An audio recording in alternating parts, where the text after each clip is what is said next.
Chapter 1: The Beginning. What did he do? Was it the dreams? The hope for a quirk of his own? What gave them the right to decide he was less? Because he was quirkless? Was it his bleeding heart for heroism, or how he wore his heart on his sleeve? Was it his admiration for those with quirks that made him weak? He wished they would just stop. Stop hurting him and laughing about it like he was some bug they could just step on for fun. The teachers, the students, the pedestrians who think someone else will help, when in reality no one would. Not even All Might, the #1 hero, the head of one of the largest quirkless rights activist groups, did not see him as worth his dream. And when an explosion rocked the city, Izuku sat right there, hoping that someone, anyone, would save him. His eyes hurt from crying, his heart burned, and a headache was beginning to form. He needed to get home. The chill night air burned the raw tear tracks that cascaded down his face. He did not have the money for the train, thanks to Bakugo and his need to take everything from him. But after about an hour and a half of walking, he finally made it home. Whether it was a good or bad thing, his mother was not home to see his face flushed with cold and sorrow. She wasn't there to tell him it would be all right or that she would always be there for him. But she needed to work, her work was more important, and he would never want to take her away from that. So resigned to the ache in both his bones and heart, Izuku cleaned up. The slime villain smelled awful, and he did not want to be in that foul stench anymore. A quick shower and a fresh pair of clothes eased the ache, but what could cure broken dreams? Most likely sleep. His room seemed to mock and yell at him as he laid there, mind spiraling deeper and deeper into the depths of sadness. If he could not be a hero then, maybe it was time to break out those old architect notes he wrote on cementos. As sleep finally claimed him and the voices could not express their hatred at him, he could not help but wish the next day would be better. No mind to think. In his dreams, he was never in control.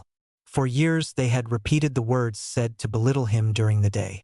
His nightmares made him relive the worst days and remember the saddest with uncanny clarity. At first, he thought nothing of it.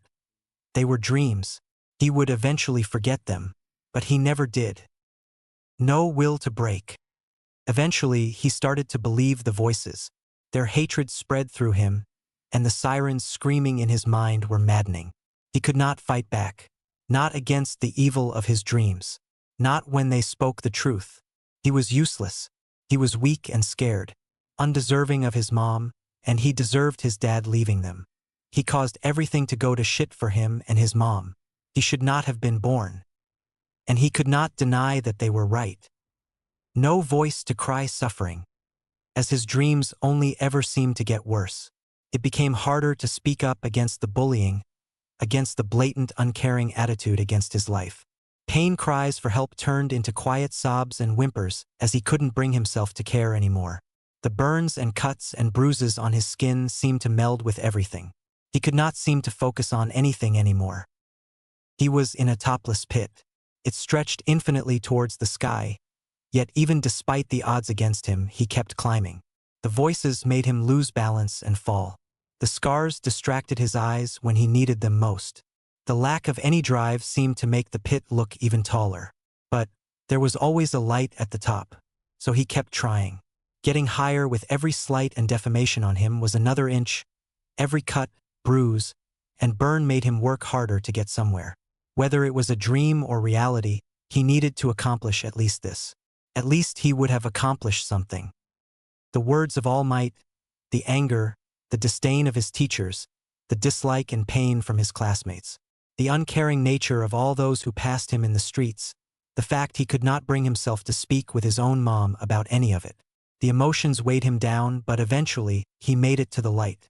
His limbs burned and his heart ached even more as he realized that he had done it. It was a dream, but he had done it. He had been climbing this same dream since he was 4. Since he was first told he was useless and would never amount to anything. Since he got his first burn and scornful glare from Bakugo. Since he stopped thinking of Kachan as Kachan. He had always slipped at the top of the pit. He had fallen back into the infinite darkness of the void in his dreams, and was forced to awaken at the youngest hours of the morning. But he made it. He sat in that shining light of the dream, enjoying the feeling of finally accomplishing something. The ache in his heart had let up. The burn in his chest that had taken over his heart seemed to leave him at peace. But just as the calm reached its crescendo, the floodgates opened. Every angry thought and wish washed over him. That want to have a Quirk vanished when Izuku was 8 and forgotten when he was 10. His want to have someone to be friends with whole the world hated him. The first burn to the last. Every hate-filled insult. Every look that told him how sorry they were to him for being Quirkless. The one friend managed to gain leaving him when they found out he was Quirkless. The word sorry being the only word said by his mom to his pain. All Might deciding to let up his hero persona only to hurt him. And then the dream ended. The hate. The joy. The want. The pain. All vanished at once. And then he was alone, the walls lined with one hero. The voice of that one hero mocking his dream. The void that had consumed him when he was 4. The burning hatred in him. His want to prove the son of a bitch wrong took hold. He would not just be a hero, would not prove them wrong and stop. He would become the #1 hero. He would take the spot All Might holds and usurp it for himself. He was still in a cold sweat from the rush of emotion from his dream. It was a common occurrence at this point, but he felt just a bit grosser than usual, so he took a shower. First, nothing caught his eye. His scarred skin littered with freckles and painful reminders. But for some reason, some of the freckles looked darker. Like when someone puts black paint on their skin, only no matter how hard Izuku scrubbed at the splotches, they never lightened up. It started to frighten Izuku when he noticed some of them had grown in size since he started his shower. Not by much, but worry was taking hold as he continued to shower. The panic only grew as hidden in his curls were 2 nubs that had never been there before. Rushing out and drying off, he put on some clothing. His mind raced with questions. What the heck is happening? Did some Quirk do this? If so, why? And many others like that. He should tell his mom. But what if she did not believe him? He knew she would, but he could not help but think the worst. He had to figure it out on his own. If not for his safety, then for his mom's. A couple of hours passed with him researching dreams and even some less than ligament Quirk theories. He stumbled on an article about how some Quirks take time and an outside stimulation to activate. Some of the more common were emotionally reliant on their first activation. The stronger the power could be, the more positive and negative experiences the dormant Quirked person needs to have. The longer the Quirk was kept inert, the more it mutated. Say the power was telekinesis, but then it was latent and changed into a mass gravity manipulation Quirk. The most prolonged documented Quirk activation took a kid till they were 8. He was 14. The 8-year-old's Quirk was a fire Quirk that allowed them to both telekinetically control flames and produce heat nearing Endeavor's level. As time passed, Izuku boxed up and sold most of his All Might merchandise for money. He would need some training to get into UA, so he put some aside for that, even with a Quirk that could potentially do anything he needed to train. But the money was also used to buy a thick beanie to cover the growing horns on his head and some extra long-sleeved clothes and gloves to hide the fact his left hand was now black. He was hoping the mutations to his body would slow down. But as time passed, his skin grew darker. The only place not going darker was his face, which grew pale. The whites of his eyes were getting darker but thankful only slowly, and the green of his eyes seemed to have darkened a bit as well. But the clothes and light changes to his appearance seemed to, well, piss off a certain Pomeranian. That and Izuku had been avoiding and running from the Blonde Land mine. But eventually, his luck ran out in the 3rd period of school. It seemed like 2 weeks of not looking or conversing with Bakugo made him more pissed than ever and, right as the teacher walked in, attacked Izuku. The explosion was large for Bakugo and it shredded and burned the cloth on his right arm, but instead of pain he felt rejuvenated.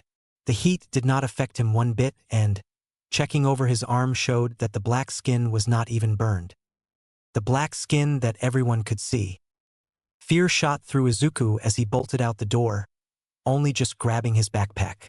He could hear the confused and angry shouts of his classmates, but he could not care. He was sprinting home, the trains were getting more full recently, and he could not sit in it with his Quirk showing. Hell, he could hardly sit in them anyway. He had made it home in record time, not even out of breath from a long-distance run, and the usual ache of running was absent. Hurriedly opening the front door to the apartment, He was faced with a sight he really did not want to see, or have him be seen by. His mom was home, and someone grabbed his beanie. Great. 11 months till UA entrance exam. Chapter 2. CH2 New Mutations. Calling my quirk odd is an understatement. Dormant for 15 years and giving my body near-complete physical immunity, as well as immunity to heat and most dangers, is not something that normally happens. Sure, the hero Captain Celebrity has a form of immunity, but he can still be hurt if he is not careful. As far as I can tell, the only weak point I have is my face. And that is still incredibly durable. I.e. falling down a flight of stairs. It is odd. Ever since my quirk awoke 2 months ago, the dreams have stopped for the most part. 2 months since All Might shot my personal dreams in the back of the head in a field of flowers. 2 months since I almost died to a slime monster. But, personally, I think I'm doing fine. Well, as okay as a kid who was quirkless and started sprouting horns and growing a reinforced black carapace on my skin can be. Sadly, the whole school and Katsuki problem hasn't changed much. Well, other than he is even more volatile than usual. The only people that have backed down are the larger portion of the student body. However, that only happened after a dumbass with a strength enhancement quirk punched me in the gut and broke his hand. I guess he didn't think the kid that tanked Katsuki's explosions could take his fist. And now that the carapace is covering my body completely, an assortment of things have started to happen. Katsuki was pissed. Deku, the little pebble that followed him around, the quirkless runt, the weakling and punching bag he had used for years, had a quirk. It was impressive too, able to take an explosion and not even have a burn. That, in of itself, pissed him off. But what made Katsuki seethe with hatred was that the fucker tried to hide it all. The audacity of the son of a bitch had to hide a quirk. How long had he been hiding it? A month? 2? A full fucking year? Was Deku hiding it from him the whole time? He had harassed the fucker for years. And yet the fucker hid his quirk. He hid it like a coward. So what else was he supposed to do than follow the fucker home and teach him a lesson? Boom. Fear spiked through Izuku as he was launched down the alley he was passing. He knew his skins would be okay. But this was his last clean uniform. Sadly, it was now a destroyed uniform. He had skidded almost 20 feet from where he had landed, shredding and ripping any piece that was not already smoldering. When he finally slowed down from the explosion, he was surrounded by the muck of the alley. The dumpsters were piled high and there were puddles of substances here and there. The explosion didn't surprise Izuku. 2 months of good behavior from Bakugo was surprising in its own right. No, what surprised Izuku was the rage that flittered out of his heart. With each beat, the heat in him grew more and more. Sitting up almost hurt, not because he was flung down an alley, not because it was Bakugo, but because he would need to show his mother his now destroyed clothes. She did not need this, and by God has he grown tired of it. "Is that all you got, Deku?" Bakugo yelled at him with a sneer. The cold from the alley grew further as he stood up straight and stared down Bakugo. It reminded him of when he was 5 and used his body to protect a kid who was an average late bloomer from Bakugo. Only this time it was different. That kid this time was behind Bakugo, much like all those he tried to help. And this time he had a quirk. The moment Izuku stepped forward, Bakugo launched off the pavement with a defining bang. Where he once stood, the ground was cracked and scorched and the air was filled with thick dust, only for his punch to miss Izuku. Izuku, however, did not feel like getting hit and decided to return the favor. A swift punch and Bakugo was thrown into the wall of the alley. A sickening snap and an audible drip of a liquid alerted all those around that something did not go well. As the smoke faded from the alley, the onlookers were paralyzed in fear. Standing tall as a pillar of darkness was Izuku, the wimpy loser they all once knew, had knocked their leader flat on his back, bleeding and beaten with one hit. But that was not the worst part. Where his bright green eyes once were, 2 sockets of darkness stare back. A pale white mask had formed on Izuku's head. Where his horns had been growing stood 2 large horns of ivory. The sight caused the group to panic and run away in fear.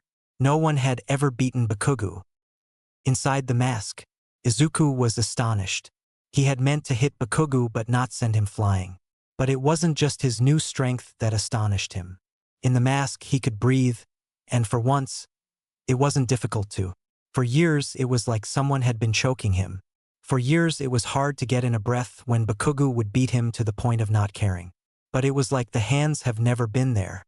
The air smelled sweet from the bakery they were behind, and he could smell the trees and the park. He could hear the laughter of some friends and the bustling city life around him better than ever. He also could hear the dripping of Bakugo's blood, and his shuffling to attack. As Bakugo swung at him, he staggered and tripped himself up. But no matter how much Izuku dodged, Bakugo kept coming. With every step, the explosions grew louder and bigger. But with every explosion, Izuku's senses got sharper. He saw the slight twitches of Bakugo's arms as he shot off another eruption. He felt the heat wash over him and be absorbed and contained.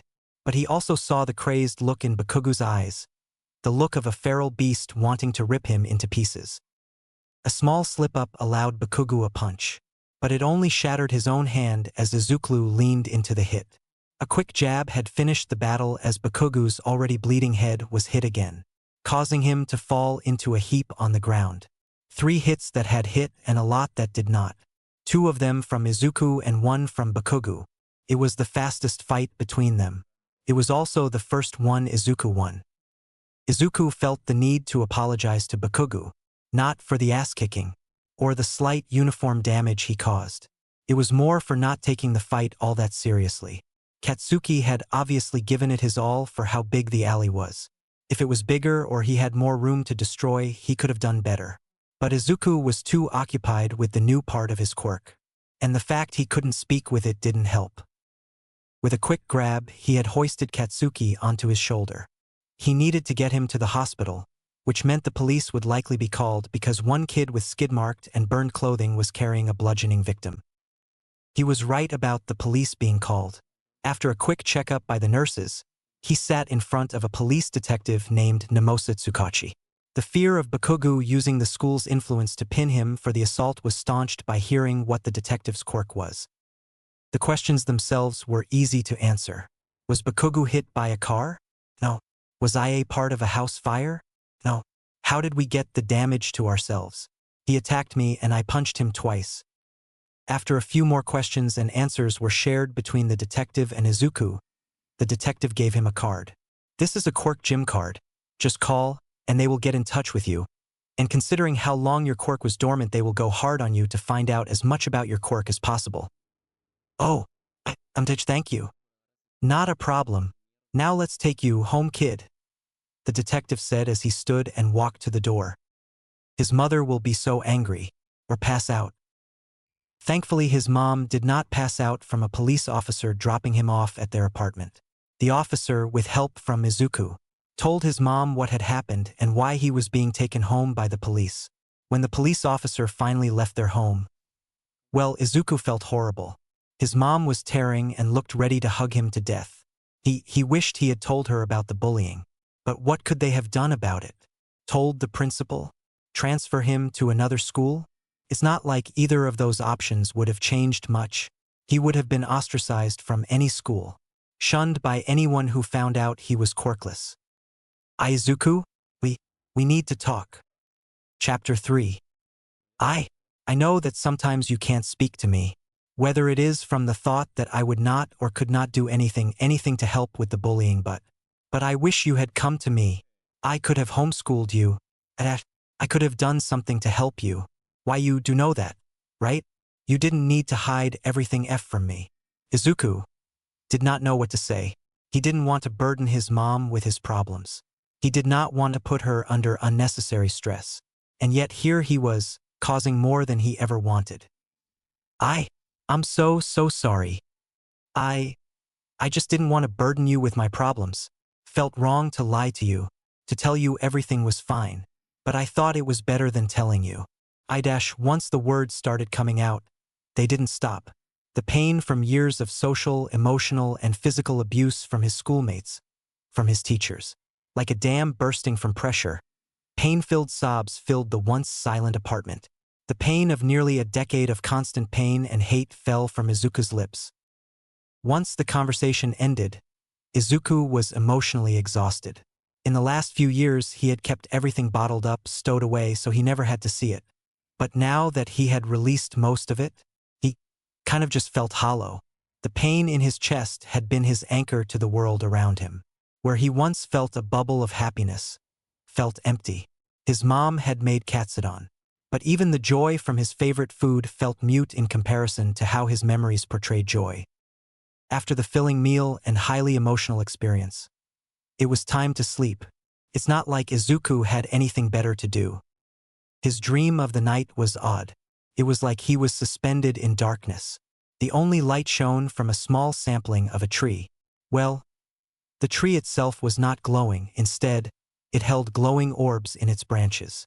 A few had gone out, shattered, and their shards were thrown around the darkness, now only emitting an ember of light.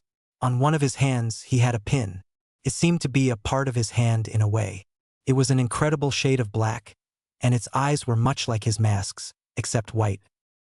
It was a dream, so Izuku wagered that touching the glowing spheres really couldn't hurt anything. However, the moment his hand made contact with the glowing orb, it shattered. Shards of the glass-like substance shot through his hand. The pain was overwhelming. However, it was not done a second after the first broke. Two more followed suit to explode. The shards from the orbs carved deep into Izuku's skin. It burned worse than any burn Bakugo had ever given him. It was worse than any cut or bruise Izuku had ever experienced. He wanted to cry out, plead for the pain to stop. And suddenly, Izuku woke up. His hand burned as he got up slowly. The dream must have caused him to fall off his bed. He could guess this, mostly because he was on the floor. Checking his hand, the pin from the dream was still there. Whether it was a manifestation of his quirk or some ruse Bakugo was putting him through, Izuku couldn't tell. Quickly grabbing the charm with his other hand, he felt the charm pulse with energy. And suddenly, he was back in the void from his dream. Only this time where sampling with 3 unbroken spheres stood. Now a much taller small tree stood. In its budding branches, tens of the spheres floated. Some were wrapped tightly by the tree and others almost floated freely. The tree itself wasn't the only part of the dream that had changed. The empty void where the tree once floated a dark soil now held the tree in place. As Izuku was admiring the changes, it became apparent that the wounds from before had not disappeared in the dream. The shards were still embedded in his skin, but now they were much smaller, seeming to melt into him as the minutes passed. What had caused this tree's appearance? Was it my quirk? Has my quirk evolved slightly as time has passed? Children, when they first get their quirk, sometimes have 3 or 4 mutations to their quirk genes as time passes, but they were usually small, so how the hell does a tree make any sense for my quirk?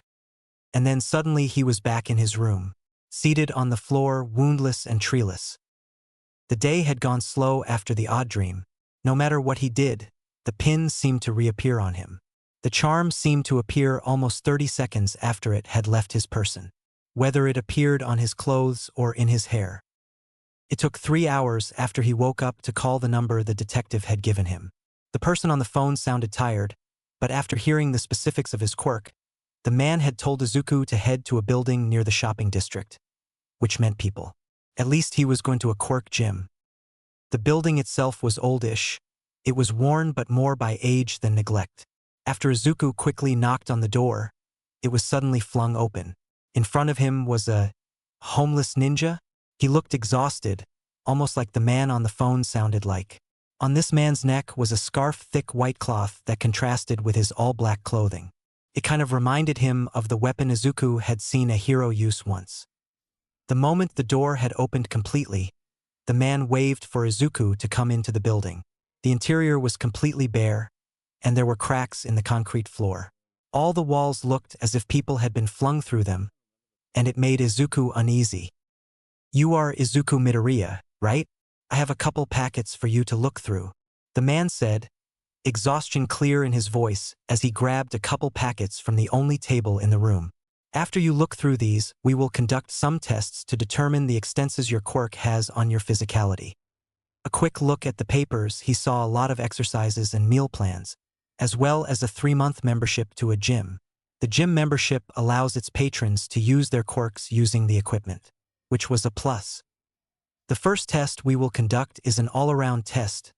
Prepare yourself," the man stated as he pulled on his cloth.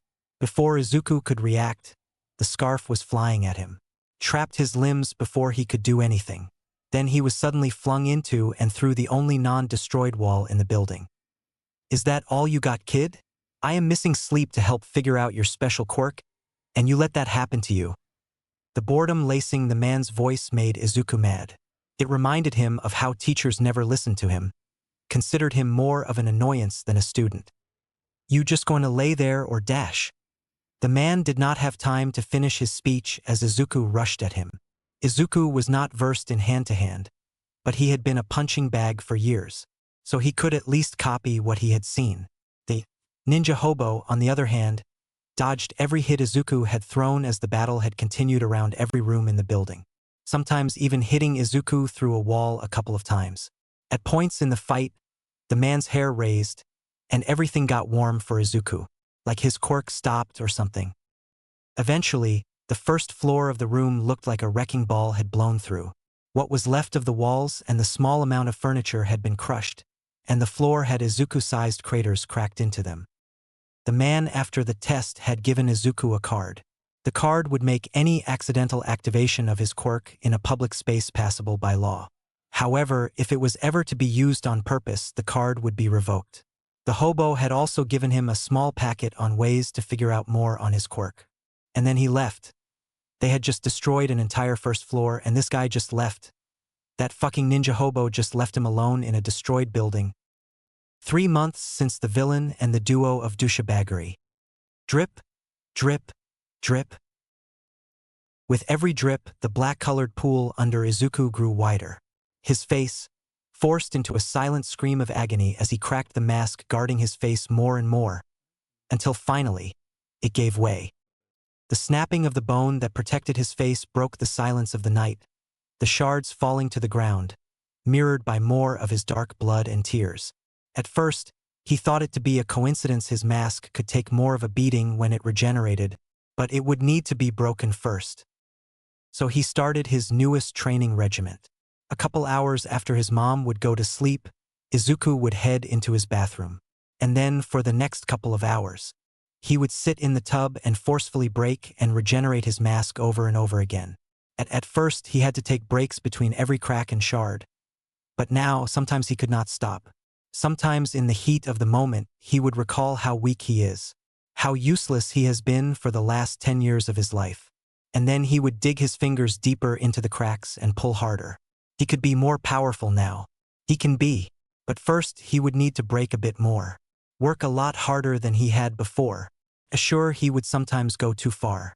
When his fingers dug too deep into the raw bone of his mask, he would sometimes freeze up. And every once in a while, he would push his regeneration too far, making him have to go through days with the nauseating ache under his skin. But he could take it. He had to. He needed to get stronger. Or else all he has done is for nothing. Worrying his mom. Getting her caught up in Katsuki's anger. All those years of studying and trying his best to push past all the hate directed at him. If he does not become a hero, then what would he do? Become a vigilante? A villain? Then what? Be the useless little shit he was always thought to be and be an inconvenience to more than he already is. He needed to become a hero. Chapter 4. The room felt chilly on Izuku's hide. He still did not know what to call his skin yet. The final hour started 20 minutes ago, and the room was still. Well, almost. Bakugu was fuming over something, causing the air to be thick with tension. The teacher droned on and on about the same thing they had been learning for the past 2 weeks. Boredom was king of the class. Except for Izuku, he could not hear the judging whispers or the crackling of explosions, much less the lesson. At least the teacher was trying to teach them much better than their history teacher. The music from his headphones easily made school bearable for the last couple of weeks. It was not his usual thing. If the room was too loud, he would usually manifest his mask. The room would go silent either out of fear or, in Katsuki's case, his explosions would get louder. He only did it if he wanted to hear what the teacher was teaching, so it only happened a handful of times. But he already knew what was being taught. Izuku already knew most of the things the teachers taught. It was chiefly due to not having friends to take up his time, or traditional hobbies that did not involve trekking across town to take notes on heroes.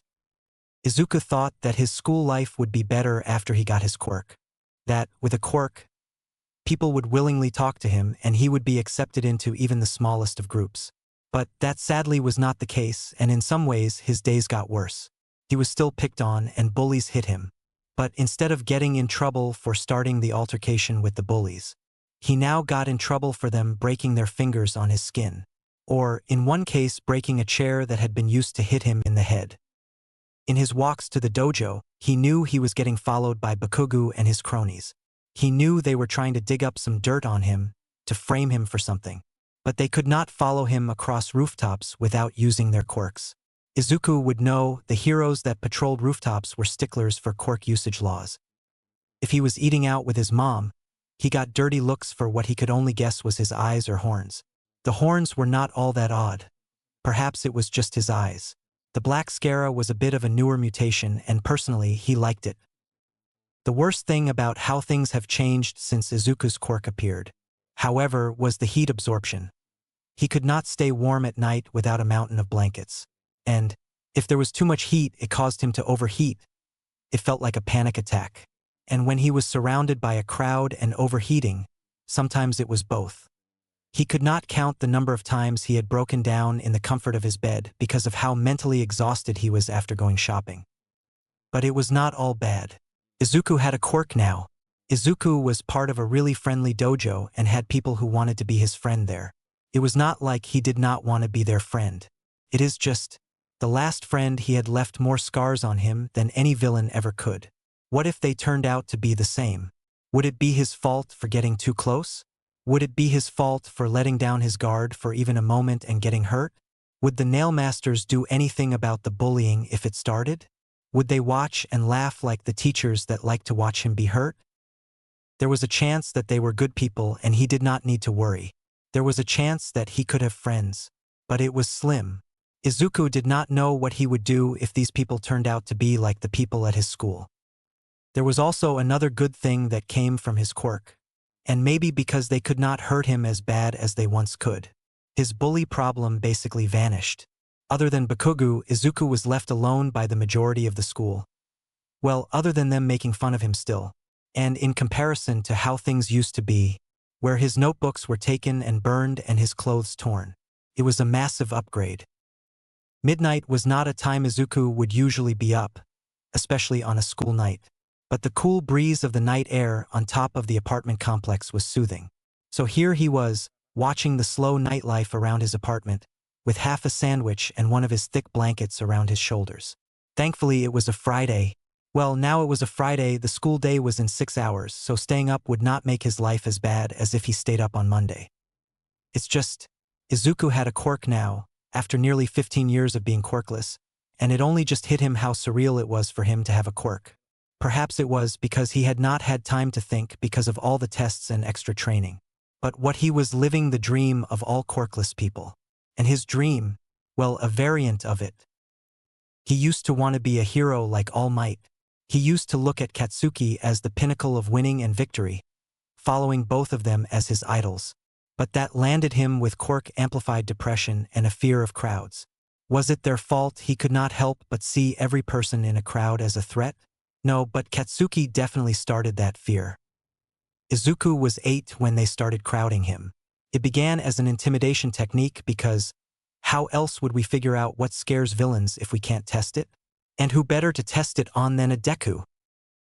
Sure, it was not bad at first. It was kind of like a giant group hug, but the amount of heat and the constant pressure on all sides spiked his anxiety. But it was not all bad. Izuku could focus on the sky. But then they started pinching and hitting him all around him, every person fighting to hit and hurt him. By the time Izuku was freed from the group of bullies, he had countless scrapes and bruises. He could not help the fat tears that made their way down his cheeks as the rest of the other children went back inside to finish the school day. He was allowed to go home under the guise that he fell into a thorny bush. Not long after that, Izuku went shopping with his mama to get some groceries. The train ride was nice. It was open, and he had room to move his little feet and stare wide-eyed at the passing building. But when they exited the contained environment, when they stepped into the large crowd, and Izuku's hand slipped from his mama's, he froze. He was surrounded, but it was not by the kids at school. He knew that, but what if? What if these people found out he was quirkless? Would they hit him too? In his frozen state, he was pushed by someone farther into the moving crowd. Izuku's tiny frame was lost in the sea of what-ifs and fear. It turned out that one of his school bullies had distracted his mom while another pushed Izuku deeper into the crowd, pinching him as they went. And what was he going to do? The other kid's skin turned into crystals, and he was a full head taller than Izuku. When his mom realized that she had lost Izuku, most likely thinking he was still around her as she gave directions to one of her son's friends, well, she freaked out, searching for nearly half an hour for her baby. But probably the worst part of how she found him was how he was just curled up on the ground crying in fear. Why hadn't a single person yelled out, "Try to get the child to safety from the colliding feet of the crowds"? That was the day Izuku had to have a cast for his leg and right hand. It was also the day that he was diagnosed with agoraphobia. Hospitals. Inko had been in them her entire life. Her stepmom never could find babysitters when Inko was younger, meaning whenever she was called into a hospital, Inko followed. But this was probably the first time Inko had ever been stressed out in one. Okay, the first time was Izuku's Quirk doctor appointment. This time they were there to get Izuku checked out for both his quirk and his emotions. Disconnect since he got his quirk. It was likely Q80 or quirk-amplified depression. She had seen it in many patients with limited physical drawbacks with their quirks. It was like depression, obviously, but it just hit harder. It was like depression kicked to anywhere from 11 to 50. It was harder to keep in a manageable state. Some cases of Q80 even simply got rid of a person's emotional range. And medicines that were used to kick depressive symptoms hardly ever worked. And in some cases, amplified it. Only in recent years have even slight advancements in Q80 medicine happened. Okay, so we have run the blood tests and have your son in with the psychologists. But the moment your son entered the room, the Shell's hair turned black. You do not need me to tell you what that means. Do you, Chief Resident Midoriya? You've worked with Shell before. She did not. The psychologist Shell's quirk was emotional hair. It was an empath quirk that told her the emotions of whoever she was focusing on. The overall spectrum did not matter at the moment. Depression was gray, but black was Q80. Inko texted everyone who owed her favors. The list was quite extensive: pharmaceutical scientists, heads of the Medical Board of Japan, leading Q80 researchers. Everyone. She needed to know the best Q80 medicine on the market, and she needed to make sure it worked. Because she could not take the lack of emotion her son showed, and she would be damned if she didn't try and help. At first, Izuku did not want to take the medication. They were huge and dried his mouth out. But after a week of not being able to sympathize with his mom's emotions, and feeling sluggish and unmotivated, he agreed. The medicines came in sets, one set a week to test out the effects. And since quirks in the medical field nearly eliminated the side effects of medical drugs, it was a safe process. The first sets of medicines did little to chip away at the haze that clogged Izuku's mind. He could think clearly and, if anything, he could think sharper than he had ever in his life. The lack of, well, any emotion made it hard to not think clearly. It was disorienting. Not even a month ago, he had all the emotions he could ever want, even if most of them were bad. The only thing this set of medicine did was give him a headache for a few minutes. The second set helped, kinda. He could feel the emotions. They were there, but they just were not tangible in any way. The sadness at his mom's teary eyes just did not get him nearly as close to tears as it used to. Anger? It was there, burned as it should. However, it was dull. But he could not tell where it was pointed. At himself? The medicine? He could not tell. After a month of different medicines, emotion struck. On week 6 of the 6th set, something happened. Izuku woke up like usual a couple seconds before his alarm, the comforting warmth of his heated and quilted blankets trying their hardest to keep him asleep, and then his alarm went off, and he threw it out of aggravation. It was not the first emotion he expected to hit him like a truck, but it got the day going. After making a less than average breakfast because his mom was working early, Izuku headed to school like usual. It was most likely a bad idea with him actually able to feel his emotions. And they trigger responses as they used to. Well, he might hurt Bakugo, but it was a risk Izuku was willing to take. One thing he did not miss from his emotions, however, was his agoraphobia. It was nearly non-existent without the medication, but the crowd outside the school made a pang of fear shoot into Izuku's heart. Thankfully, the back entrance to the school was open, and by the time Izuku made it to class, the rest of said class had made it too. Izuku was not given nearly enough time to prepare himself for Katsuki, because the moment Izuku saw his bully's angry scowl, the urge to punch him quickly grew. Izuku was sent home for the day after knocking out Katsuki within the first minute of class. Chapter 5. With every step, worry flooded Izuku's mind. It was a dumb thought, him sword fighting? Not only would his mom never allow him to take a class like that, but the likelihood of them letting him even take the class was also slim. Especially because his skin was now resistant to most forms of injury. It was sadly the life he lived in now. While he used to be turned away from most things for not having a quirk, he has now started to be turned away for having a mutation quirk. It all started with an ad he had always considered looking into. The Nailmaster Sword Fighting Dojo was not new, but in comparison to some of the older dojos it was. It was run by the triplet heroes Shio, Oro, and Mato, who ran both the dojo and their own hero agency. It was also the most cost-effective dojo he could find, essentially because as long as you graduate from their dojo, you never have to pay a cent. Beyond medical fees, of course, and he still has not figured out what Nail Master meant. He had also found out during his research that they had basically the same quirk. Unlike quirks that were similar on paper, theirs was so close it was hard to tell whose quirk was being used, which was a rare phenomenon that could only occur to identical siblings. Oro and Mato's quirks were the closest alike, only increasing the strength of an object they could consider a weapon, while Shio could cause anything to become a superior weapon. Finally, 7 months from the UA entrance exam, Izuku found himself walking the busy streets of Mizudafu. The crowds caused a spike of anxiety to fill him with every step, but thanks to some kind deity, all the teens that were even close to him were from a different school. He had even seen someone with pink skin. It was really fascinating. He could not help hypothesizing what their quirk was, mostly because pink skin was not a conventional mutation for most quirks to cause. He sadly had to end his thought process early because he had finally made it to the front door of the Nailmaster's dojo. He could not help but stand there for a long moment. He knew he was physically strong. That much was apparent from him accidentally cracking cement when he punched Bakugo into it.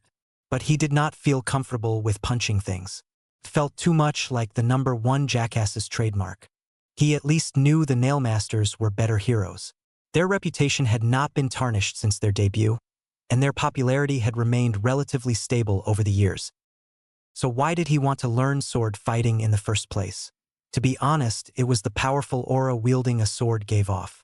If he wanted to strike fear into villains, then what would be better than a sword? Well, a gun, but he did not like loud and obnoxious bangs. So those were out of the question. Learning the basics of sword fighting was not difficult per se, but it still took longer than Izuku thought it would. It also did not help that Master Shio held mandatory art classes once a week. By the end of Izuku's first month in the sword fighting program, he had finally gotten a personalized nail. They were incredible. Shio's husband made them in his forge, and with his quirk, he could bond a wielder's quirk to the metal with just a bit of DNA, which could cause a plethora of things to happen. For the Nailmaster themselves, it caused their nails to retain the energy their quirks put into them, which let them do longer and cooler combos with their nail arts. He had even seen this one guy who had a porcupine quirk that caused his nail to be able to sprout quills. However, so far, he had only been able to make his nail go black, which was not all that bad, especially if he was fighting in a dark room. At least he could draw an okay circle now. And well, he had gotten a slightly stronger mask after he had fallen into the corner of the weapon rack. As time went forward, he could not help that he was falling behind his goal. He needed to beat Bakugo. He needed to prove All Might and his teachers and all his classmates wrong. It was probably becoming an obsession as he continued to practice late into the night. But as long as he could keep near heat, he could go all night. He needed to beat the best, which meant he needed to climb the dojo's ladder. He needs to overcome all nail masters, even though they would likely be holding back. He needed to get into UA, he needed to finish first in the sports festival, and he needed to shove all his hard work into all those who doubted him in their faces. But it would not be worth just beating them. He needed to obliterate them. If he wanted them honestly, regret the years of ostracization, years of physical and mental abuse. Years of the worst people he had ever had the misfortune of meeting being horrible to him and all those who did not deserve it. Then he would need to be faster and more powerful than all of them. He would need to be better than all of them. Even if that meant he would have to start shooting explosions out of his hands to secure Bakugu's regret of it all. After starting his training in swordsmanship, he began his newest training, free running or parkour. Either way, he had recently beaten Mato in a fight. It was rigid because Mato did not even try, but that is unimportant. Izuku was 2 nail masters away from getting his support item card. The card only lets him use the nail as a support item, which was vital to his plans. But back to parkour, it first started as a way to get a bit more agile. He was covering his need to increase his strength by learning sword fighting and going to the gym. But he was not doing much but just running around town, which definitely helped his endurance, but he still tripped over his own feet occasionally. So he decided to learn parkour, which was really just falling in style without getting hurt for the most part at the moment. But he was getting better at climbing things. Izuku could now scale most fences without needing to stop, and he was getting better at running while jumping across obstacles. So far, these skills have only been good for watching hero fights from rooftops, and his newfound flexibility. And he had also fallen off of a couple of buildings, but thankfully that only taught him that his quirk was great at saving him from death. When he had slipped off a building for the first time, these climbing axe-looking bones came out of his hands. Much like his mask, they seemed to come out instinctually, and they dug really deep in the cement, slowing him just enough to not die. 5 months before the UA entrance exam, he had finally beaten Oro. It was a lot harder than Mato, but it was also a lot alike. They had a number of the same ticks in how they fought. They even favored the same side. It was also probably the most fun Izuku had had in months. The rush of adrenaline and blood in his veins, the danger of a sword swiping at him. It caused Izuku to find another new thing about his quirk. As he got home from the dojo, he immediately went to test to see if he could do it again. It took a lot of concentration, but he could phase through people. Kind of felt like when he had to dash 50 meters at school, or when he needed to run away from Bakugu after school. The dash would help immensely when it came to fights. The ability to just negate damage by going through it was an incredible ability to have. The only problem was the fact that Izuku did not know if he could beat Shio before the next 5 months were up. He had been training harder than ever. He had discovered new things about his quirk he could not even imagine doing, and yet, it started to feel like it would all be taken away. It took nearly all of his younger years to become friends with Katsuki, and that was taken away in an afternoon. He spent months on his notebooks and 12 had been burnt. He has spent nearly 10 years keeping the bullying a secret from his mom, 10 years telling himself he was fine. And it was all for nothing. What if the months of hard work were for nothing? What if he lost all of it all because it was a dream? What if he stopped? Would it just be better if he stopped trying? If anything had ever withstood the test of time, it was people telling him to give up, but so had his resolve to not. He had fought through years of torment and abuse, years of unconstructive criticism, and if he gave up, then he would lose that too. The soft pitter-pattering of cold rain blanketed the city. Most hurried to their homes, to their places of warmth and serenity. But Izuku had other plans. He had long since given up on heading to sleep early and started his regular rounds of endurance training. His quirk kept the burn of his legs and eyes to a minimum as he rounded the bend to his favorite convenience store. He could not figure out why he was crying.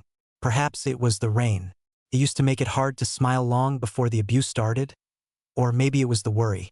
He had been practicing for the festival for months, but he still felt behind, like his feet were encased in stone.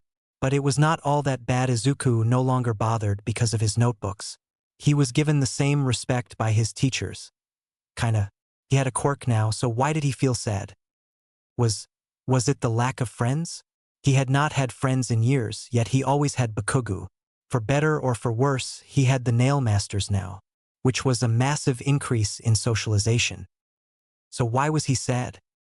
Chapter 6. 4 days before the UA entrance exam. Who in the hell would have thought that a paintbrush would hurt more than a sword? Because as it turns out, Shio could cause more damage with paint than anyone with a standard weapon ever could. Every time Izuku had challenged Shio, he had lost. He had been painted red and green, blue and yellow. The paint could pierce his tough skin. So far, one of the only things that could do so. It was always intimidating when he had to fight Shio. The man was nearly 7 feet tall and built like a brick house. And Izuku had just barely managed for 9 genetic suck. But while he had been regularly stagnant when it came to fighting Shio, Izuku had gotten better in other aspects of his training. The endurance runs he went on had gotten longer over the past 7 months since he started doing them regularly.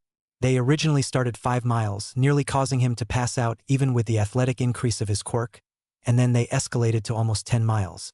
It was almost like he had a speed quirk, only every time he had been stopped and reprimanded by police and heroes about illegal quirk usage. Well, speed was not his quirk, so they could not do anything about it. He had also gotten relatively good at parkour over his long months of physical exercise. The ability to traverse areas he usually could not be turned out to be incredibly exhilarating. He had seen so many fascinating quirks while just running around. He had even seen the lady with pink skin again. But even though he had wanted to speak to her about why her skin was pink, she seemed to always have a large group of friends with her. He was not spying on her.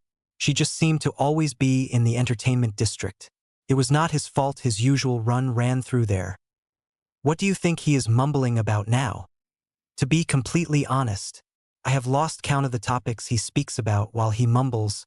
Last week it was his pink crush and quirk theory. Should we stop him? The question from the newest of the dojo was sincere, but it didn't dissuade the laughter of the rest of the group. If you can stop him, be my guest. Only Shio has been able to snap him out of it at this point. The sudden sounds of water running in the art room caught the small group of friends' attention. Water meant the class was over and the paint messes were being cleaned, which meant Izuku would finally get his rematch. Oh, Izuku, you wanted a rematch, right? Shio just finished his art lessons. The storm of muttering was cut off abruptly as Izuku shot off to the art studio. He had waited all day for his rematch. Of many. The busy husky and bustle of the outside street did not slow for the growing tension of one of the buildings beside it. Izuku had just declared another rematch between himself and Shio. Izuku felt more prepared than the last 22 times? He, like most of the dojo, had lost count. On one side of the arena sat Shio, calm, collected, and very ready to slam his student into the pavement. And Izuku sat on the other side, breathing deeply and focusing the heat built up inside of him to his nail. Each side was given 5 minutes before the battle to get ready. Shio was picking his colors of paint carefully, sorting them by thickness and color. Izuku, on the other hand, was nearly totally still.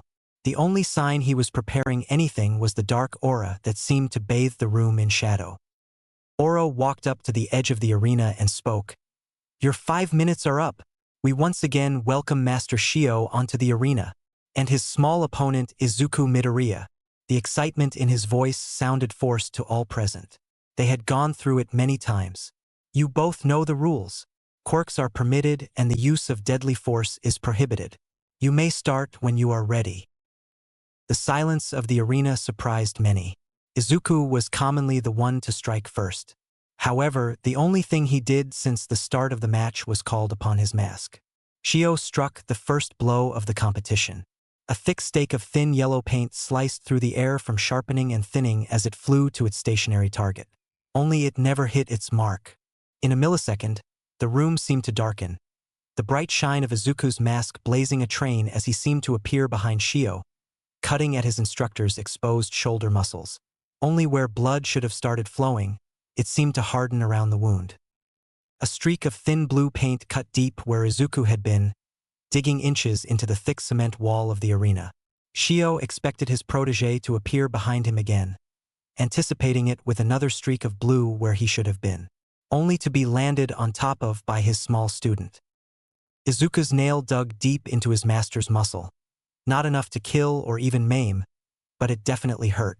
Wrenching, the now bloodied blade from Shio Izuku kicked off, only for a thin purple spear of paint to pierce his shoulder. The paint went from the rigid crystalline structure it had formed into to liquid the second Izuku touched down on the concrete ground. Focusing back on the energy inside him and the heat around him, He sprinted straight at Shio.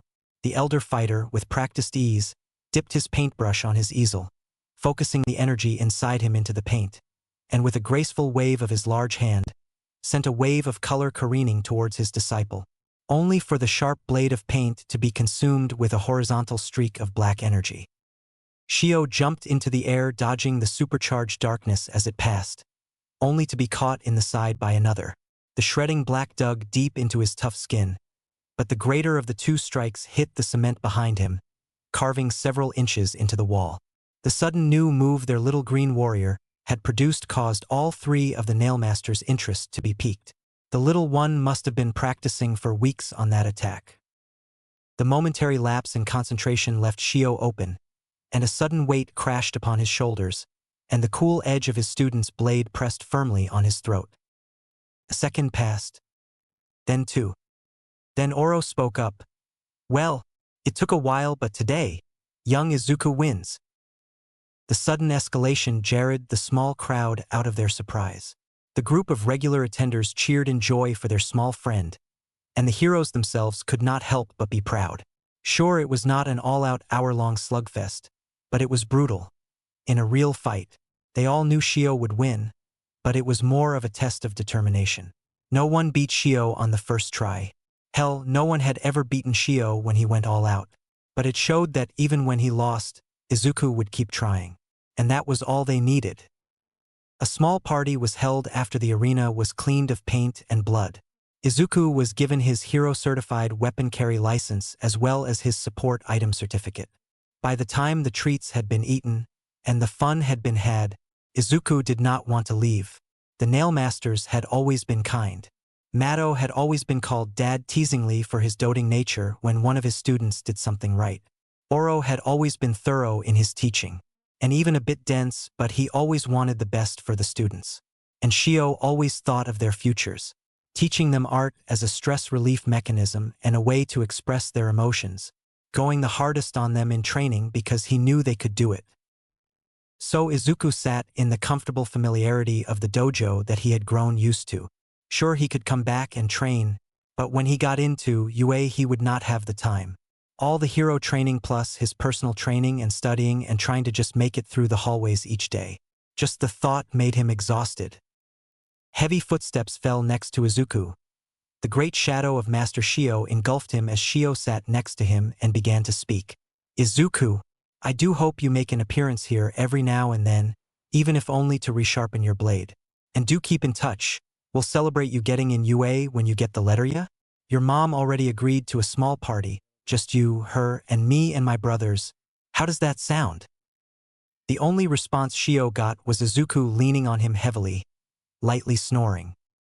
Bakugo Katsuki hated silence. Ever since his parents' clothing line started booming in both sales and requests, they were never home, always busy, always too far away to pay attention to him. And when they did, it was only on Christmas and his birthday. So he started acting out childish? Yes, he knew that. But he couldn't help himself at this point. He wanted them to be mad, to yell and stay at home with him. But the school never reported him for bullying the damn Deku. They never, in the 10 years since he started tearing into the fucker, tried to stop him. He knew it was not fair to Deku. They used to be friends. Until the fucker broke his promise, until his parents left him alone. Katsuki remembered when Deku followed him. He remembered when the fucker used to look up to him. But he had his mom, and now he had a quirk that made him a powerhouse from the start. It took Katsuki 3 years to stop making small fireworks with his quirk, and even then, the explosions were not strong enough to burn anything but the fucker's skin.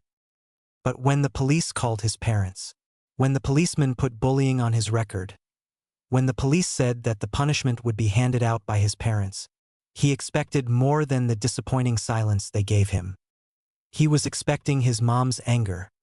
He was expecting his father's judgment, but he got neither of those. He got the silence. He got quiet disapproval. The reactions he had been expecting never came. And for the week his parents were home, not a sound rang through the house other than cell phones. And then they were gone. A letter on the coffee table, and the rage Katsuki had felt for years grew even worse. Mina Ashido loved the arcades that littered the streets of the Mizutofu Entertainment District. The colorful atmosphere and people she included made the tires of a school day fade away. She enjoyed the food from the food carts and even the noisy hero wannabes running around as a form of training. One of the arcades was her favorite. They held bets once a week on who could beat the new hard track on the dance machine. She always won, and the manager hated it when she appeared, but it was always fun to see people try and beat her score. So while waiting for her turn on the machine, she watched the crowds bustling about outside the small building. Familiar faces from school appeared and waved. But one person always caught her attention. Scaling the side of a building, their small frame and green, fluffy hair swaying in the wind as they hauled themselves up the ledge of a roof. Every day they were running across the building, jumping and rolling, climbing and making everyone on the streets seem slow. They never seemed to need to stop when they started running. She had seen them at hero fights watching from roofs, and even watching people just walk around from their high vantage point. She wanted to talk to them, but every time she tried, they seemed to jump in surprise and run away, their face always bright red as they did so. She could not wait for the day she caught them one day. She would have to ask them some embarrassing questions just to see their response. Chapter 7.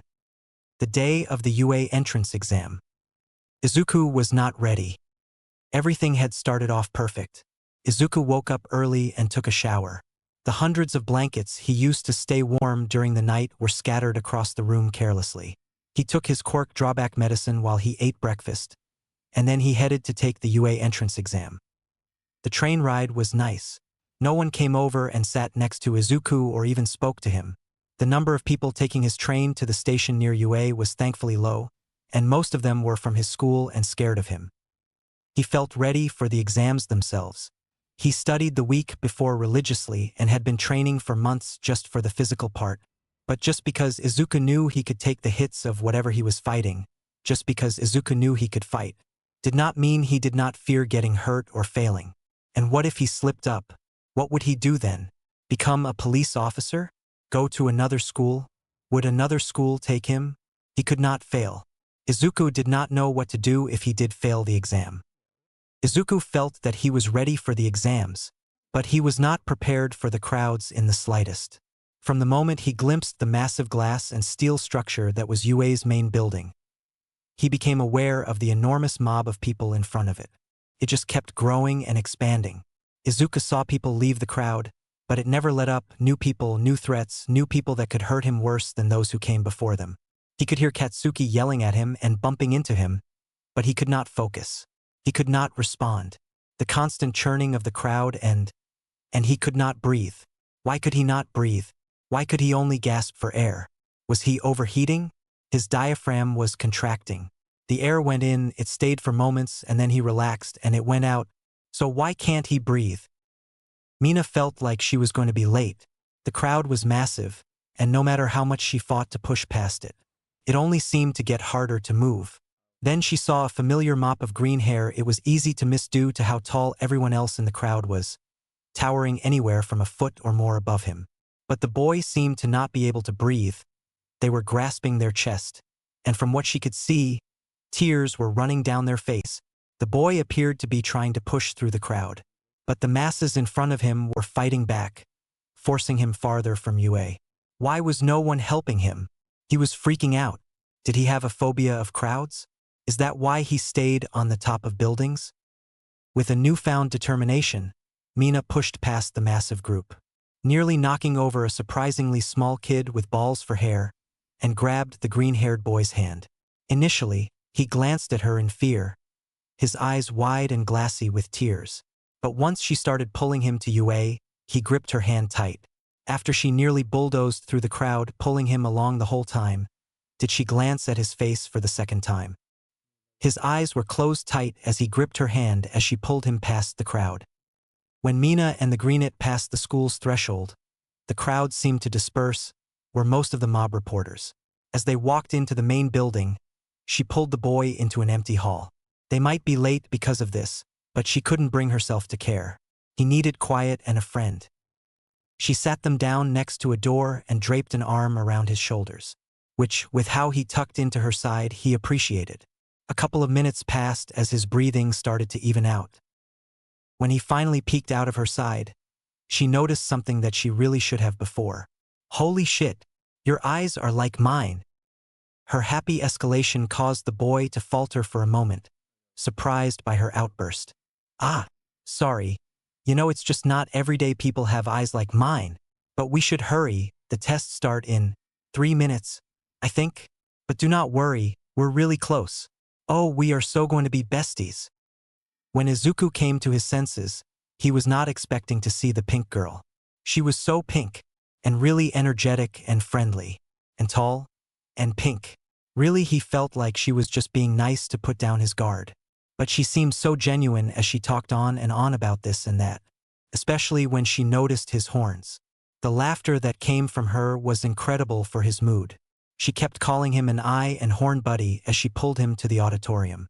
And when she finally let go of his hand, she gave him a small piece of paper and told him to call her. He got a girl's number. He talked to a girl. She held his hand. Oh God. A girl held his hand. Okay, she talked to him and dominated the conversation, but it is not like he minded. And sure, she held his hand to pull him along. So maybe she wanted to be friends? The last time he had a friend was… what? Kindergarten? First grade? Gods, it had been a long time.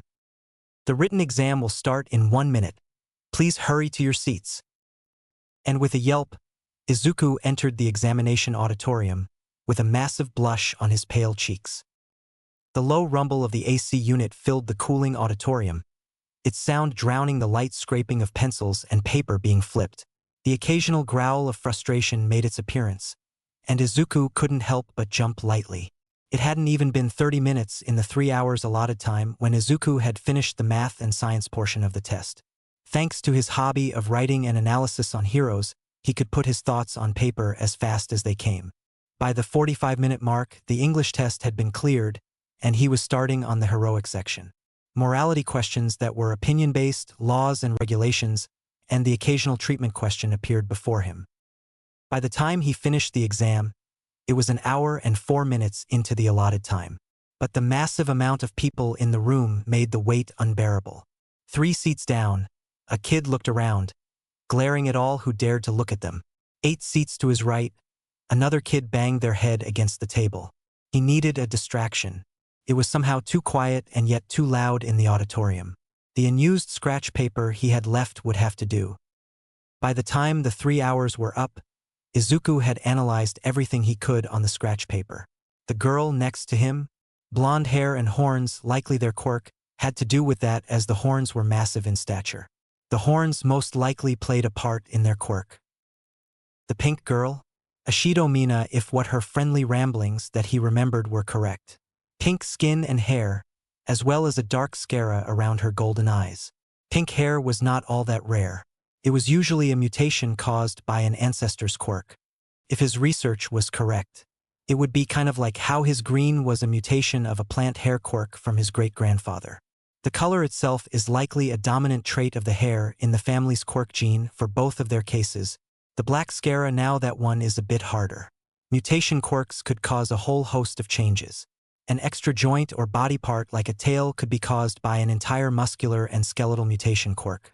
Mutations were the hardest to figure out the depth of changes some could cause. Eyes, however, were a bit rarer to get the offshoot mutations. Izuku's was due to the chemical imbalance his quirk caused, which sounded like nonsense on paper, but the research told him it was true. For me, Ashido, he could not tell. It could be anything from a pigment mutation like her skin could be, or like his, a quirk drawback problem. Her skin was either pink as a defensive mechanism from her quirk's backlash, a pigment mutation, or hell, magic for all he could figure out. His skin was black because of why was his skin black? And you, what do you think you are doing mumbling and writing during the presentation? No matter if we already have the information, you should be paying attention. What are you even doing here? If you are here to distract us, then leave and let the people wanting to be heroes continue. This is an insult to all up and coming UA students. Who are you? Who is this? And why are they so mad? I am Ildetenya, and I am tired of you not taking this seriously. Hayu examinee number 7111. Please let the kid be. I was getting to the 4th robot, so hold your horses. Now, the fourth BOT, don't fight it. It's a waste of time and energy and worth 0 points. Now on to the practical. Head to the buses out the exit to go to your testing grounds. As the bus drove to the faux city, the anxiety came to Izuku full force. He was on the same bus as the blue-haired mean guy, and he really did not want to deal with him. As the bus came to its stop and the doors opened, the surge of kids kept Izuku from being able to exit his seat. Not that he wanted to be in front of the pack anyway.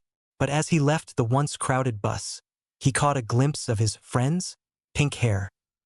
3 buses of teenagers in one area. Only one person who could possibly be a friend. And a whole lot of others that would likely hurt him. Thankfully, he did not have Bakugu in his testing area. That would be bad. So Izuku hurriedly walked towards his pink-haired acquaintance. If only for safety in numbers, at least. She turned and saw him as he walked to her, his small frame making it easy to weave through the spaced-out students. As he made it about halfway to her, she waved. Did he need to wave back? Want that what people usually do? It has been so long since anyone else other than his mom even spoke to him kindly. It was wild. He got nearer and nearer, and the spark of joy at having even a conversation with someone nice bloomed in his chest. Only to be stopped by the blue-haired guy. What do you think you are doing distracting this pink lady? Have you no shame? First, not paying attention to vital information, and now distracting another participant when they should be getting ready. Izuku was getting really tired of this blue-haired asshole. Like, what is his problem? Not to mention your clothes, those are not even for exercise. What are you? A plant? You must be, it's the only reason someone like you would ever be here dash. Look. I do not know who pissed in your iced coffee this morning. But you need to chill. I'll have you know I know her. I came over to her to wish her good luck. While you asshole came and distracted both of us. And I need these layers, Izuku said indignantly, fluffing out his hoodie. My Quirk does not help with holding warmth sea conservation, and not all of us have good heat circulation. Swiftly, Izuku turned to the pink girl and said, Thank you for earlier and good luck. I hope you have fun. Oh no. Why does my mouth speak when I do not want it to but does not make noise when I do? This day cannot get any worse. Next thing you know, this guy punches me for talking back and then I hit the pink girl with my body from the force. And then it just keeps getting worse. Oh no. How would she respond? Suddenly Ishido's voice broke through his downward spiral of thoughts. Why you go, buddy? Tell him what's up, she said, full of energy while giving him a pat on the head, which did not make him blush, and turned to tall Blue and Grumpy. Look man, I do not know what you have against my friend here. Friend? But I do not appreciate you calling him out or insulting him. My name is Mina Ishido, and I do not tolerate bullies like you. The blue dude Ida, if what Izuku remembers was correct, had the gall to look offended. I'll have you know that I am not a bully. I am merely stating what I perceive, and that is that he is a delinquent, and I will not stand by as he blatantly disrespects the school of U-. Go! Present Mike screeched loudly from his tower near the door out of nowhere, and no matter how much Izuku wanted to stay near Ishido, he needed the head start, so he dashed forward. Chapter 8. The entire testing group stood stock still, except for one hero hopeful, seeming to be phasing in and out between the other students as a cloud of black smoke.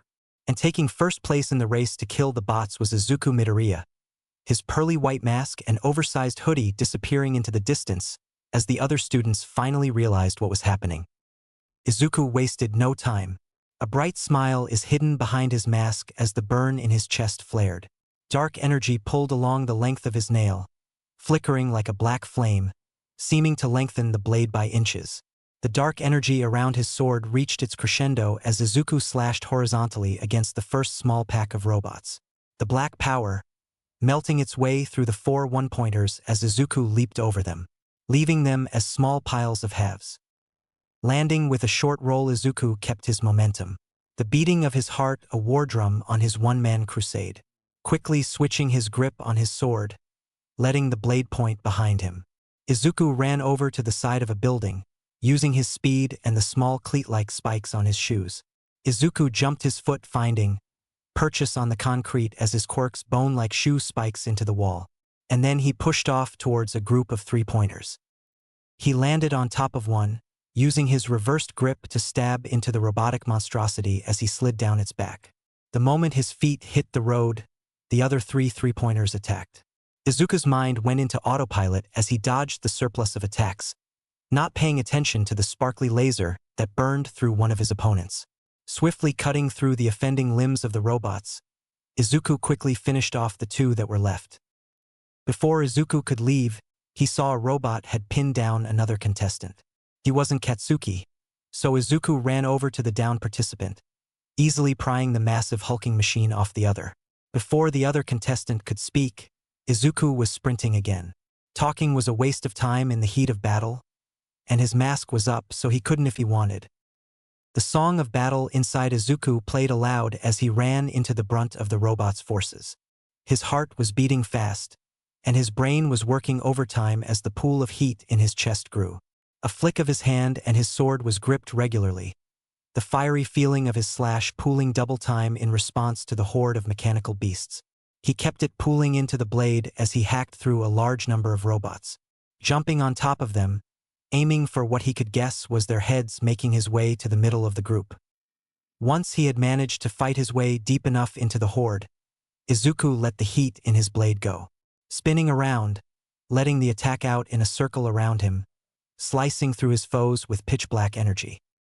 A wave of cold shot through Izuku as he caught his breath, standing in the middle of a robot graveyard. Not a thought of doubt entered his mind as he carried on. His worries were forgotten at the gate as he pushed himself and his Quirk further. He didn't count his points. He only left a path that spoke for him. Izuku had just cut down another small clutch of robots as he saw another participant get pinned under another contestant's kill. And then the contestant left the other person under the robot. With a breath of dissatisfaction, Izuku headed over and pulled the other participant free. He had done it more than 4 times since the start of the trial. Everyone seemed to forget heroes helped others first. Izuku got a small thanks from the other test taker as he headed back into the fray. He couldn't tell how long he had been at it. The rhythm of battle and the tempo of his heart kept him too occupied to care. No matter how deep into the city he got, the robots seemed to keep coming from all sides. Izuku kept an eye on the other fighters near him as he cleaved into the crowd of robots. He couldn't let them get hurt while he was near. A grunt of pain alerted him to his right as a new fighter joined the fray. Their skin seemed to be a rock to a point. Their bright red hair made them easy to keep an eye on, but they were being swarmed fast by three-pointers. Not wanting to watch a possible classmate get hurt, Izuku charged the horde. Once again, he jumped on top of the closest robot. Izuku jammed his sword into where he could only guess a large number of wires laid, while punching another in its lenses. Pulling his blade from the downed bot, Izuku used his arm, which was stuck in the other robot, as leverage to jam his sword into the ground. The blade pierced the concrete, then using the new anchor, Izuku pulled his arm from the robot, freeing him. A quick glance showed that Izuku's arm was covered in small white lines that burned lightly, most likely from where sharp metal dug in. The 2 down three-pointers were quickly replaced by 2 more as the other contestant behind him finished off another. With a hidden grin, Izuku struck. The fire, while running low, provided enough to paint his sword in dark blacks. Jumping forward at the first three-pointer, Izuku cut into it using the weight of the robot. Izuku kicked off it, leaving his blade hilt deep. An explosion of dark energy erupted onto the 2 three-pointers next to the first. His disconnection from physically the blade caused its built-up energy to be released. Landing hard next to his partner in the fight, Izuku slammed his fist into the leg of one of the bots, messing with its center of gravity, leaving it open. Izuku rushed to his blade and pulled it from its temporary hilt, and looked at the redhead. There were 2 left, the one with the broken leg and the one red was fighting. So Izuku carried on. 4 minutes remaining, Present Mike screamed from his perch.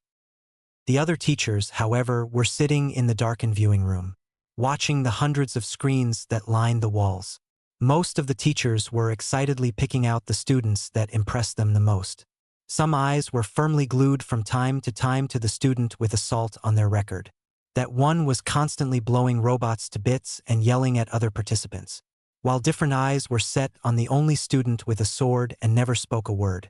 The two students had entirely different approaches to the test, but both worked well. One chose to simply bulldoze through the enemy, going for both big and small amounts, blasting robots into bits even at the expense of their fellow test-takers, while the other went after the most abundant groups, while leaving smaller groups to the others, and even going out of their way to wound bots for those who were having trouble, and pull others from harm. They were also the two tops of the leaderboards, and both had the attention of a very smart white rat. 4 minutes remaining, Present Mike screamed from his perch. It sent a surge of panic through all the testing grounds and echoed through the heads of those who feared they still hadn't made the cut. Izuku, however, hardly heard the yell. He had climbed to the top of a building to search for people to help, as he seemed to be the only one doing that. Since he helped the redhead, he had pulled another 3 students out of the way of danger and becoming floor paced, and even had to take a sparkly laser to the back to stop it from hitting another. But if he was being honest, Izuku had never had more fun than the test. He had never been able to let everything out. The training arena in the dojo was too small to parkour around, and he couldn't fight in the city without it being illegal. His smile hadn't disappeared since he started. And then the ground began to tremble. A massive plume of smoke billowed from a point in front of him. Then, suddenly a gigantic hand gripped the tallest building in the faux city and snapped it in half. The smile on Izuku's face vanished as he watched the giant robot crush buildings under its massive treads and swat at others with its great arms. Izuku took a step back then too, but he couldn't seem to go further as he fell to his butt, looking up at the beast dumbly. And then he heard it. Help! His head shot to look at who was caught near the great beast, and Izuku's heart stopped. He only saw a flash of pink as he got to his feet and sprinted forward. The pink had been nearly crushed by a large amount of rubble. Only one person in their entire area had any pink on them. Much less were pink.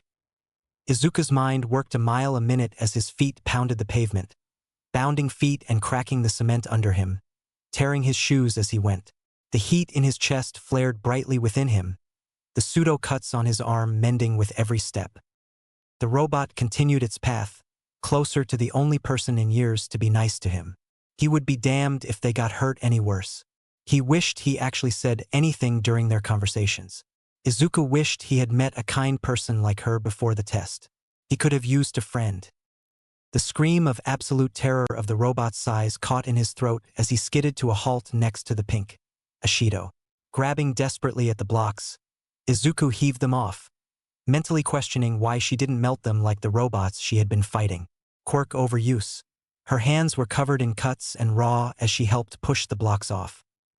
By the time the final block came off, the robot was too close. The burning of Izuku's quirk and in his throat hurt to contain. So Izuku ran to the Colossus. If he had learned anything, the burning meant something. She was free, not safe. So he needed to make sure she was safe. The fire clawed at his throat, pain cascading through his body as he made his way under the bot. The most insignificant movements of the robot shook Izuku as he neared it, the heat building as he pushed past his limits. His heat was nearly empty. His exhaustion was peaking, and he had only hope in the heat in his throat. Suddenly he came to a halt under the monster of metal and wire. Blood pooled in his mouth from biting his tongue, and he screamed. The pain of releasing 1,000 angry demons from his throat couldn't describe the agony he was in. He felt his vocal cords strain to nearly snapping as he howled in rage at the robot. Every ounce of energy he had poured out into the attack. For every moment he felt hatred at Katsuki. Every tear and bruise and cut. For every moment he absolutely hated his teachers and classmates. Every time, Izuku thought about giving up and moving to a different dream. All might. The shockwave of sound shattered glass and caved a pit into the concrete around him. The howl carried to all the testing zones, drawing the attention of everyone to the spectacle above Izuku. Ethereal shapes formed of dark energy slammed into the zero-pointer. The reinforced steel of its waist tore like paper as it was assaulted by wraiths of agony. Just as the apparitions finished their assault and faded, a second set seemed to form out of nowhere, eviscerating the chest of the zero-pointer. And in an instant, a third wave eclipsed the entirety of the zero-pointer. leaving only the massive treads stationary as any reminder it was even there. The sheer lack of heat within the vicinity of Izuku caused frost to build on the massive treads. Taking a deep breath, Izuku stood. The pressure of the attack had knocked him to his knees in the initial moments. His body was fighting for him to fall unconscious. But he had a friend to get to: the medical team. Walking and stumbling with nearly every step, Izuku came to a shocked Shido. With pain blasting through his form, Izuku leaned down, and with effort, picked up the taller of the two and walked them to the entrance gate. Stumbling with every step as Shido seemed to realize what had happened, right before collapsing in front of Recovery Girl, unconsciously tuning to take the brunt of the fall. Chapter 9. An echoing crash reverberates through the viewing room, soon followed by a small laugh that soon dissolves into mad cackling as Nedzu pulls out his backup teacup. Even though the cup was useless as the tea that he poured missed said cup entirely. Nedzu wasn't laughing at the fact his new student collapsed and promptly latched onto the person they were saving, even though that was hilarious. No, the best part of the performance as a whole? The look of horror on his colleagues' faces. It had been years since he had managed to bring such a look of pure fear into any one of their faces. Sure, he had turned his pranks down since he made half of the janitors quit out of pure annoyance. But it wasn't his fault his joy brought them such horror. Just as Nedzu's laughter came down to a manageable level, he grabbed at his tablet, pulling up the future student's information. What he found made his brow raise. Izuku Midoriya, age 15, Quirk, Hollow, mutation, emitter, transformation hybrid. Izuku Midoriya was found quirkless at age 4 by the local physician. However, after 10 years, his quirk came in. Look under file dormant quirks. He has the most prolonged case of dormancy in history, making his quirk incredibly powerful. From his blood tests, it was found out that his quirk has yet to stop changing his body. Initially, his skin was replaced with a black chitin-like shell, but further tests show that it is made of a different material. But at the time, his blood was still red like normal. However, a month later, it was found that his shell-like structure had hardened considerably, and his blood was a black semi-liquid. It is theorized that after tests that showed the liquid broke down foods and materials into their base components like a digestive system, that he most likely has no organs. His heartbeat is nearly non-existent, only seeming to become detectable when under stress or doing a strenuous action. Izuku has also been found to conjure a type of bone-like mask to cover his face. Through testing, it has been found that his senses are increased and his speech is reduced to non-functioning while it is active. He has also been able to, in need, make other objects out of the structure. It seems to cost nutrients from his body.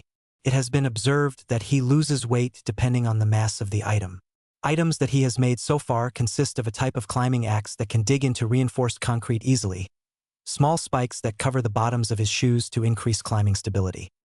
His quirk also gives him a thermal pull, much like those with thermal manipulation quirks. However, when watched with a thermal imaging camera, the heat disappears when it enters him. When exposed to a large amount of excess biological heat, his body can overheat much like a cold-blooded creature. Only it acts as a pseudo-panic attack. However, when put under a large amount of heat from a non-biological source, he does not experience the drawback. What he does with the heat after absorption is unknown at the moment. Addendum: Izuku Midoriya can form the absorbed heat into black energy that seems to erode matter much like decay quirks. Any future uses have yet to be found. The main drawback is an extreme mental drawback. It has caused one of the more interesting cases of QAD the Mizudafu Central Hospital has ever seen. It causes a large number of depressive symptoms but completely shuts off emotion. A quote from Mr. Midoriya on how it feels. It's kinda like tinted glass almost. I know, Tage, that I can feel emotions. It's just really hard to even notice anything beyond the glass. In the naming process of the quirk, Izuku decided to use the name we had given to his quirk's detriment as the name of his quirk. Both the drawback and quirk are called hollow. A 10-year gap between when a person is supposed to get their quirk and when Izuku Midoriya got his. Fascinating. A thermal pull?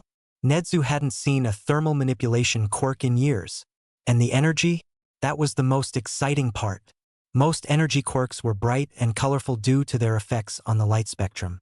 Perhaps that part of the boy's quirk isn't energy? and the fact it was a triple hybrid type quirk. Only dormant quirks were this interesting. Nedzu's soft smile turned wide, the once hidden sharp teeth glinting in the light of the monitors. He will be watching this one closely, if only for his own amusement. Sitting next to Nedzu reluctantly sat Aizawa Shota, and while no one could exactly tell what he was thinking, with his sourpuss exterior, he was kinda proud of the kid. In his line of work, one would think he would forget his one-time student. But he never did. Aizawa gave the kid the best start he could without taking hours out of his day to teach the kid. He got updates from the Quirk gym about the problem child often, mostly about how his Quirk proficiency had shot up over the last couple of months. And when he raided a Quirk trafficking den with the help of Nailmaster Shio the other day, well, he didn't expect to get an earful about a small green-haired child taking the exam today while tying up villains. He was getting the green one, and the pink one, and the exploding one, if Nedzu's expression told him anything. Letting out a sigh, Shota stood, grabbing the scheming rat of a principal by the scruff of his neck as he walked out the viewing room. It was about time to ask for that raise. A couple chairs over power loader stared at the screen in absolute horror. It took months to make a single zero-pointer from even slightly damaged parts. He stood up and followed Eraserhead. He was going to need a raise. Mina's brain must have short-circuited, and she died. It was the only explanation for how she woke up on a stretcher being cuddled by the small green bean she saw evaporate the giant robot. To save her. The same scared and shy green bean that she rescued from a crowd. Risked his life and protected her when her skin hurt from her quirk and she couldn't move. Mina's day had started great. She woke up a while before her alarm, her mind busy with thoughts about the exam, and laid stretched out on her bed until her mom called her for breakfast. And after rushing to get prepared for the exam, Mina headed to UA, where she helped a small green bean from a crowd and made them into a new friend. A very small, cute, and easily flustered friend that was a lot like her. Mina had always been a sort of outcast. Colorful skin was par for the course in today's society. But something that always seemed to cause problems was her eyes. To a kid who could only imagine a monster with black eyes that glowed in the dark, Mina was considered the incarnation of a nightmare from her 4th birthday. She went from one of the most influential kids on the playground, leading the crusades against boredom and helping the shyest from bullies, to being the one who needed to be saved, the one that was excluded. It was a common truth throughout her life that kids were assholes. One day you have a best friend, one you can tell your darkest secrets, and then the next day, they throw you away. Nearly 8 schools it took for other kids to get over themselves and look past her eyes. But by that time, Mina had a hard time looking in the mirror, a hard time getting past that it was her that caused kids to scream in fear or run. So she acted friendly and foolish, and stupidly brave to make even some friends. But that act even seemed to cause more hate to come her way from those who really hated her. From the bratty, stuck-up girls making fun of her skin and her looks in the changing rooms, to just making her life harder and harder with their pranks, to the jocks that only flirted with her to make fun of her behind her back and telling her to her face that no one could like the black-eyed demon. There even were a handful of teachers that told her to use makeup to cover up her condition. But now there was someone who understood. Someone that most likely got the same insults, and they could be there for each other. Mina saw a lot of how she used to feel in the eyes of the small, shy boy with branching white horns and bright green eyes with black like hers. One word makes his cheeks flare in a rosy red blush, and his eyes actually seemed to sparkle when she called him her friend. He was socially awkward and easily tongue-tied. That much she got from their first encounter after she saved him. But he was brave when he needed to be.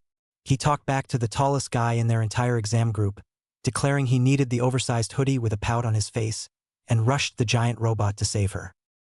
But throughout the exam, she saw him jump to save people, to protect those who were having trouble and wounded bots for those who were having trouble taking down robots themselves. It made Mina push herself harder. She took out more robots than she ever thought she could. Mina wanted to be as brave as him, so she tried to be a hero like he was during the latter half of the exam. She corroded paths for those stuck in collapsed buildings near the zero-pointer, and pushed another girl out of the way of the rubble that caught her in the end. So here Mina Ashido was, being carried off by medical robots on a stretcher, being cuddled by her savior. Hopefully, her new friend wouldn't mind Mina putting her contact info into his phone, and she could use a picture of them cuddling as her contact photo. After Mina was patched up by Recovery Girl, who took photos of Izuku cuddling up to her while mumbling about sending them to Inko, and told her that her little savior's name was Izuku. Mina was given directions to Izuku's apartment after agreeing to carry him home. Did he know Recovery Girl? But after getting her little friend situated in her arms, Mina headed to the Midoriya apartment. On her way to the train, Mina saw people giving her questioning looks, and an angry look from a guy with very sharp-looking blonde hair, who seemed to be heading to the same train, and once inside kept glaring heavily in her direction. The train ride was relatively short, relative to her own, but thankfully it was on the path to her own station. She made sure to stand up gently to not wake Izuku as she walked out of the stopped train, followed by the angry guy shortly after. And after checking her phone's map way too many times, Mina arrived with her sleeping savior, tired but thankful that the longest part of the journey was over. After knocking a couple times, the door opened, revealing the Nailmaster heroes. First, Recovery Girl took photos of her and Izuku while doting on him like a grandmother, and now 3 of the tallest heroes on record crowded his front door. Sure, why not? Suddenly Mina was quickly shooed deep into the house by a green-haired woman who pushed the heroes out of the way like large, overexcited dogs, even going as far as to tell them to back up while waving her arm like one would a dog. Mina could only guess that the green woman was Izuku's mom considering the hair, and Izuku was, with effort, extracted from Mina and laid on a couch. Suddenly a paper plate covered in tin foil that weighed a hefty amount was placed in Mina's hands as she was escorted out of the house again. What? Chapter 10. As Izuku woke from one of the best nights of sleep he had ever had, a raging, stinging fire burned in his throat. But why did it hurt so much? The last thing he remembered was dissolving a robot behemoth, and then carrying a hurt Ishido to the medical bots and then falling. What if he fell on her? He could have hurt her even worse. What if he landed on her leg and caused it to never be able to heal correctly? What if he crippled her? She would never be his friend. She would hate him. Wait, Yue had Recovery Girl. She would be fine, hopefully. He destroyed the 0-pointer. Izuku's memories of the event itself were fuzzy, if not a little blotched with pain. The initial scream was of fear and pain, fear of failing to save the first friend he had had in years, of not being strong enough to do more. And the pain was from the fire that blossomed inside of him at the moment he had felt empty of the heat he had been running on to heal his cuts and fuel his sword's black energy. But in those last moments, it felt like every ounce of heat he ever had was used. At that moment, as the wraiths erupted from Izuku, the heat of the entire Faux City dropped rapidly, and Izuku himself was not spared from the temperatures. He had felt cold, nearly falling over from exhaustion, and cold as the empty air above him mocked the existence of the 0-pointer. The ground around Izuku was cracked and frosted, like a night of freezing temperatures had occurred in mere moments, and the metal of the 0-pointer that was left had an icy haze. The sudden buzz of a phone startled him. Moving from under his mountain of blankets, Izuku checked his phone. It was a text. From Mina? Did he already text her? Why were there hearts next to her name? What happened while he was out? Love, Mina, love, so. I know it is weird, but I put my number on your phone. You should really invest in a password, or the face or even fingerprint scanner lock. But it has been nearly 24 hours since I got you to your house, and I am really worried. Aizu, I am fine. I think my throat hurts from that thing I did, but other than that, I seem to be okay. Why is my name Aizu? And thanks, I'll put on the scanner thingy and a password. Love, Mina. Love. OH, that thing you did? The whole obliterating and just deleting the 0-pointer? That was probably the coolest thing anyone ever has done in the history of awesome. Not to mention you saved me. Oh, I wanted to know if you wanted to hang out? Like tomorrow, because it is already late and everything, but do you? His brain shut down for a moment. Mina, Ishido, a person that was not his family, wanted to hang out with him? Any time that has ever happened always ended with Bakugu hurting him. But this was the nice girl, Mina, Ishido.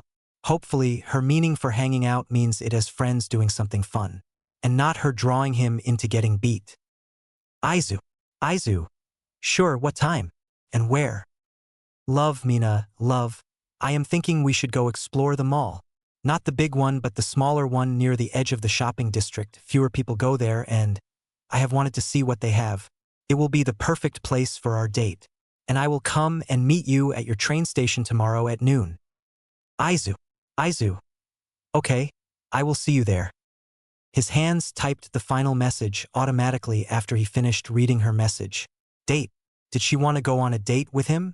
Was that a mistype? Him, Izuku Midoriya, the pest of Aldra Junior High, the useless Deku. His mind continued to wander as he slipped out of the massive blankets, noticing that his favorite sweater, his deep green one, was shredded, and his sheets were a bit worn out and losing a lot of their integrity, and fraying. Maybe he should get a new color? They were sadly still All Might themed too and were usually hidden under the pile of new blankets that he had collected, so maybe red, like his shoes, or perhaps green. Pink? Pink, like his first friend? That sounded nice. The sounds of Izuku getting ready to head to the shopping district caused the 4 other people in the apartment to get ready to greet him and tease him. The nail masters had stayed the night after Izuku came home passed out. They slept around the couch on mattresses much too small. Not that they cared much. Being uncomfortable was a small price to tease their boy early in the morning. The 4 adults sat patiently around the small dining table, the 3 larger of them squished together for there to be enough room for Izuku to fit at the table. However, they soon became impatient, messing with the cutlery and twiddling their hands together. The small green boy they were waiting for came out, in an oversized pink sweater. It was obviously his mother's. They had seen her wear it when it was colder out. She was also a couple of sizes larger than him, and he also did not own any pink sweaters. The nail masters, Oro, Shio, and Mato, could not help but release small sounds of delight at the sight. The boy was the smallest in the room. That was just how he was. But the oversized sweater sleeves went past his hands and almost to his knees, made for an adorable sight to the other occupants of the apartment. Not to mention the mess of green bedhead that hung in a mane around his head. Izuku looked blearily at the group of gawking adults around the table. He had no clean sweaters, so he decided to borrow one from his mom. And even though she had some green and other colored sweaters, the pink looked the most comfortable. That was the only reason. The young green-haired teen walked to the table and sat down at his spot, entirely unaware of the snicking Shio as the exhaustion that still plagued his system refused to let go. When were you going to tell us you had a girlfriend, dear? Much to everyone's surprise, the first to start the teasing was Inko, and by the cheeky grin on her face, she was going to have a blast with this new ammunition. Izuku was not expecting it. His entire body jolted in his chair, and his knee hit the underside of the table. His face started to light up a vibrant red. Instinctively, his mask came on in an attempt to block the embarrassment, however much to his disappointment. And to the joy of the surrounding family, his blush went through his mask, making a rosy tint on the polished white substance. His face soon slammed into the table as the pain in his knee hit through the embarrassment. The laughing of the nail masters and his mom faded to light chuckles, and Shio soon leaned over to his apprentice. So, Pinkha. The little knight sat through the copious teasing and fought off pinching fingers that went to his cheeks as he finished off the breakfast his mom made with a renewed zeal. In between bites, he explained the events of the entrance exam, from him getting stuck in the crowd and Ashido helping him get to the building in time, to him obliterating the zero-pointer, much to the entertainment of the nail masters. And after cleaning his plate in the sink, he headed out, promising to be safe, not realizing that the 3 brothers were hot on his tail. To protect him, of course. And even they missed the hooded figure of Bakugo chasing after Izuku in secret as well. To talk. Maybe. The little knight ignorantly jogged to the subway, boarding it and looking up cool hero fights he missed recently. While it had been put on the back burner, he still loved analyzing heroes. And due to the vantage points he was given due to his parkour training, he had been getting better at seeing how to deal with enemies from all kinds of angles. The ride from the station to the shopping district was around half an hour, and the whole time Izuku sketched out the figure of a new hero on the scene, the mercenary hero, Clip, standing nearly 7 feet tall. The new hero was built like All Might and carried an arsenal of weapons. On them. In them? With their quirk storage. While a not very showy quirk, it allowed him to hold nearly anything in a pocket dimension, and the only limit seems to be weight. He can only carry as much weight in the pocket dimension as he can carry on his person, and due to his physique and his release training program, it is theorized he can easily hold around 600 pounds in the dimension. It is also theorized that his quirk also gives mild strength enhancement. As the train pulled into the station, Izuku slipped his notebook back into, him, and put his phone in his pocket. It was inspiring to see a hero with a more powerful version of one of the mild bonuses of his quirk do so well at both fighting and rescue. So far, Izuku could easily store around 53 pounds of things into his quirk. And this allowed him to carry around a medical kit, his sword, a few knives, and some snacks, as well as his wallet without the chance of it getting stolen. He would definitely need to figure out how to train that part to store more. Caught in his musings, Izuku was surprised to have a hooded Bakugo grab his arm and pull him out of the subway before he could get trampled. He was thankful, but also, an unsettling feeling in his gut would not go away. The last time they interacted was when Izuku had beaten Bakugo up. Sure, it was an accident and Bakugo had started it, but that does not change what Izuku had done. So here he was, being dragged by Bakugo to... Actually, this was the store Izuku had to go to anyway. The grip was pretty tight. At first, it was hardly noticeable, probably because of his strengthened skin. But the fact Izuku was unable to even pull his arm free told him that it would be a struggle to get out of the grip. They were heading to the place with the soft sheets. After mulling it over for a few moments, Izuku picked up his pace, walking in line with his once abuser and now rival?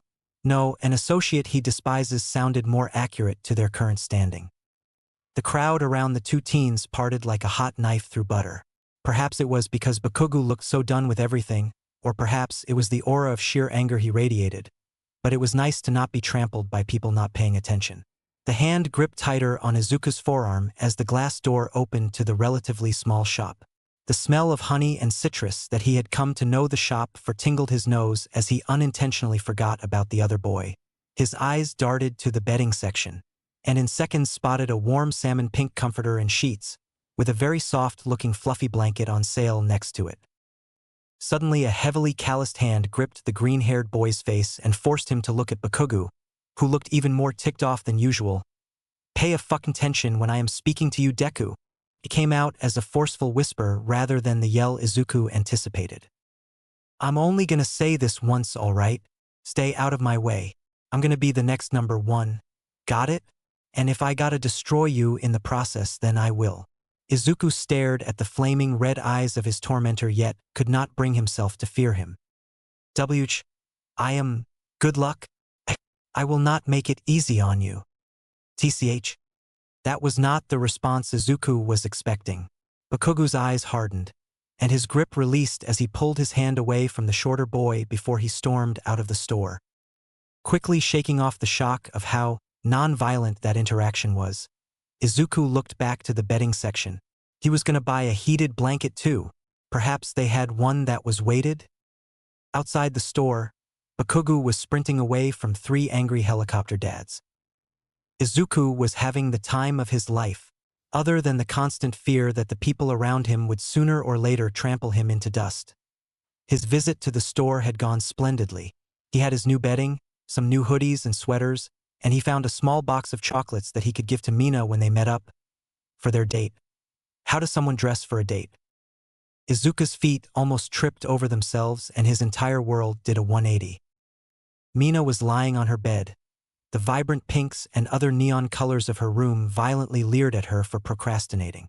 But who could blame her? She was just so excited about going out with the small broccoli boy. Sure, she should be doing her workout. That was supposed to start 30 minutes ago, but it was the day after the entrance exam, and she got kinda hurt, so she deserved to procrastinate. Suddenly her phone, which was deposited in a pile of folded clothes she had yet to put up, buzzed just loud enough to draw her attention. A glance at the screen and she immediately swiped it up and opened it to her favorite person to tease. Aizu. Mina. Aizu. I mean Ishido. Aizu. How do you dress for a date? Love, Mina. Love, ha ha ha. What? Is this your first date or something? Aizu. Aizu. Yes, help, please? I only have hoodies and sweaters, and some old t-shirts. None of those seem appropriate. What should I wear? Love, Mina. Love. That's adorable. I say just wear a sweater or something. I do not care really, as long as you are comfy. Aizu. Aizu. Thank you. Mina could not help the smile from forming on her lips. She had no idea what possessed her to say date in the earlier text. He was cute, overly so to a point she thought he was going to be a creep, only so far he had yet to be. Not to mention how alike they were. From the black scara to the horns to the weird skin, it was almost funny to her. After years of wanting a friend like her, a friend that might understand the distrust people put in those with odd mutations, one fell into her lap. Well, more like she saved him from a crowd, and his blushing face made her smile, so she decided to dive into a friendship headfirst. Mina curled into a ball on her bed, a goofy smile growing. It was her first date too. Tomorrow was going to be a good day. Chapter 11. Izuka Midoriya, age 15, Quirk, Hollow, mutation, emitter, transformation hybrid. Izuka Midoriya was found quirkless at age 4 by the local physician. However, after 10 years, his quirk came in. Look under File Dormant Quirks. He has the most prolonged case of dormancy in history, making his quirk to be incredibly powerful. From his blood tests, the results showed that his quirk has yet to stop changing his body. Initially, it was believed that his skin was replaced with a black chitin-like shell. But further tests show that it is made of a different material. At the time of the original blood test, his blood was still red like normal. However, a month later, it was found that his shell-like structure had hardened considerably, and his blood was a black semi-liquid. It is theorized that after tests that showed the liquid broke down foods and materials into their base components like a digestive system, he most likely has no organs. His heartbeat is nearly non-existent, only seeming to become detectable when under stress or doing a strenuous action. Basics continued. Drawbacks. Drawback. Primary. Hollow. Mental. Expand. Medication. Selective serotonin reuptake inhibitors, SSRIs, LVL-12, Quirk-grown category, named anti-emotion reactivator. Side effects. Sleeplessness, drowsiness, high-functioning emotions, confusion, derealization, stomach pains, headaches, migraines, anxiety, and may cause extreme panic attacks. Drawback. Secondary. Physical. Overheat. After continued use of powers beyond the base durability and bone-like creations, such as the black energy he can form with conscious effort, the heat nullification ability of his quirk seems to malfunction. Working theories are that making the energy causes the heat his body stores to be brought out by force. This also brings up the odd question, why does his body fail at thermoregulating? The original theory was that the lack of any base circulatory system was the cause. However, Izuka's body seemed to be able to limitlessly absorb temperatures of up to 300 degrees Fahrenheit without effort, and heats of up to 530 with some trouble. This leaves his chitin-like skin extremely hot to the touch if he cannot absorb all the heat. This, however, also makes the chitin brittle. The fact he can absorb so much, however, is the cause of a theory that heat may be the primary energy source of his body, or at least his quirk's other functions. Heavy use of the abilities that use the heat likely drains him on a 7:1 scale, working numbers for now. Let's say, for instance, he uses a thin burst of energy, and it has a heat of 200 degrees Fahrenheit. Then the theoretical heat his body would need to use is 1,400 degrees of thermal energy that his body had stored up. And add on his body's use of the heat for basic things like digestion.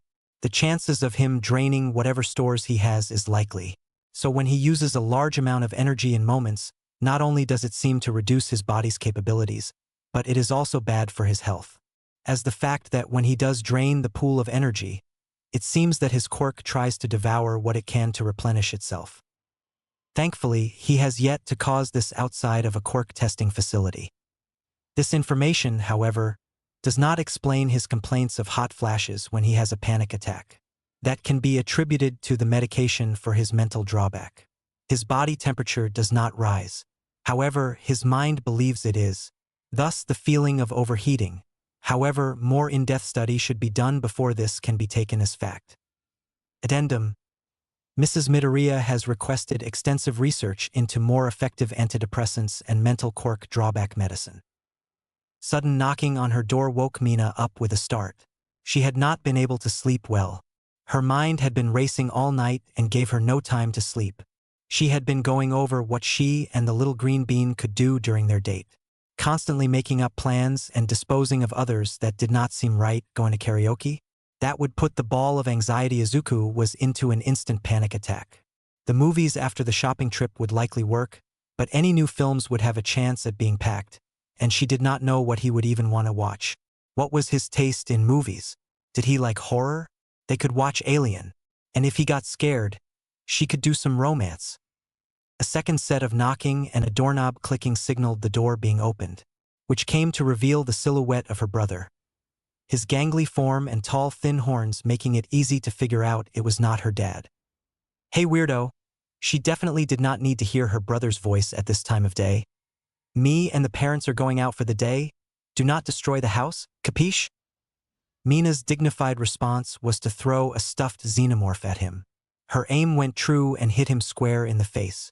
But he was quick on the retaliation and spiked the stuffed animal into her bed. Into her.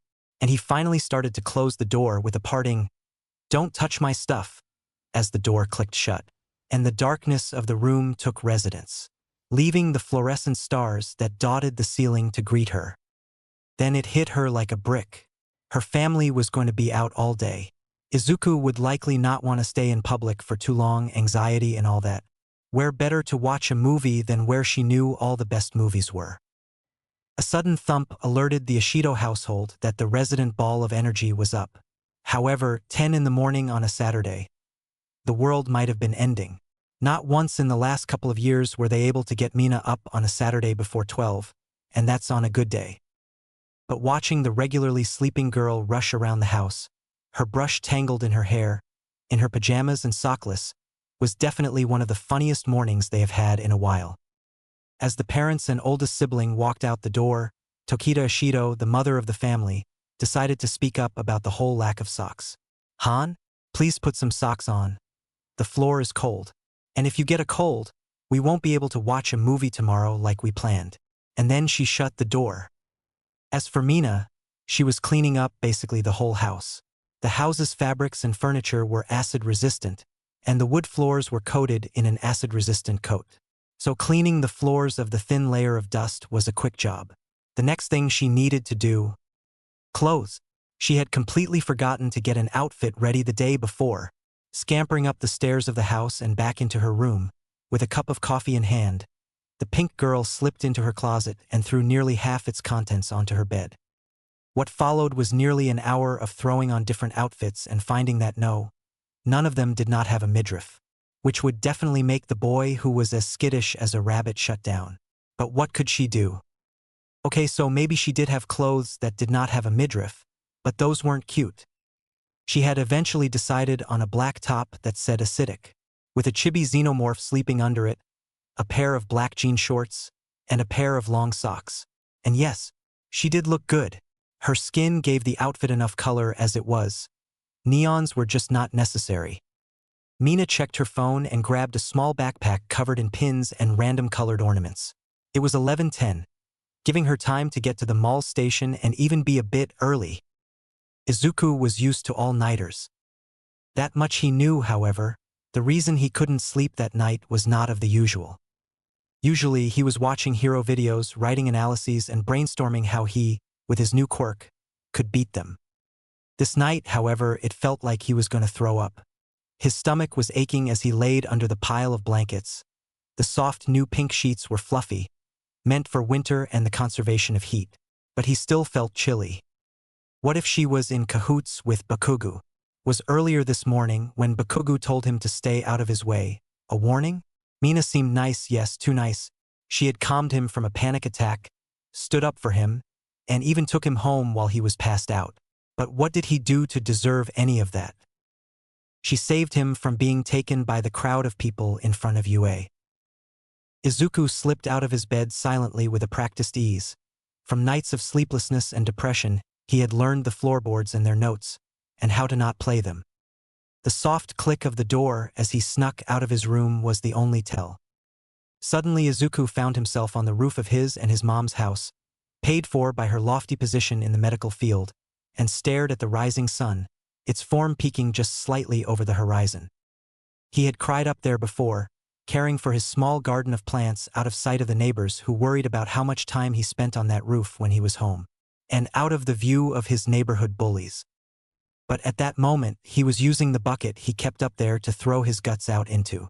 The stress of what was going to come that day was almost too much. It left his stomach in knots. Somehow, even if she was really a good person, he would find a way to mess up the day. His first friend, the first person outside of his family he could say for certain seemed to find interest in him, and he was going to fuck it up. He could only laugh as the small flowers waved in the wind, some of them knocking into his legs. A few hours had passed, and he had to meet Mina at the mall station at noon. Izuku climbed back into the warmth of the apartment, a shiver running up his spine as he realized it was the 27th hour he had been awake without sleep. Izuku got dressed in a black pair of jeans, lined on the inside with soft insulation, a shirt that had the kanji for sweater plastered in black on the front, and then the liberated pink sweater he wore the day before. It was not much, but it was the best he had. Checking his phone, Izuku realized that he had 4 hours before he needed to be at the mall. So doing a stretch, the young greenet ate breakfast with his mom and headed out for a run. Perhaps he could run all the way to the mall? Took a while, but Izuku found out that he could in fact run all the way to the mall and have 30 minutes to spare. Sure, he stopped a few times along the way to pet some animals, but he made it. But here he was now sitting on a dirty bench in a crowded train station, with his legs burning, and no one familiar in viewing distance. He was not happy to be there. Not at all. In fact, he felt like he was going to throw up again. Then, out of the corner of his eye, Izuku spotted a semi-familiar color of pink, and when he turned his head, he couldn't help but blush instantly. Mina couldn't sit still the entire ride. She was constantly moving her feet, tapping to the beat of the song her earbuds were playing while scrolling through countless videos and pictures on the internet. She had even seen a few from one of her recent follows, at the nailmasters_show__Mato. Usually, she didn't follow many heroes, too much merch placement than actual media. However, their feed was amazing, small clips of their training, pictures of their top students, food that Mato found interesting, Shio's paintings, and even Oro's stricter teaching. More than once had she seen Izuku.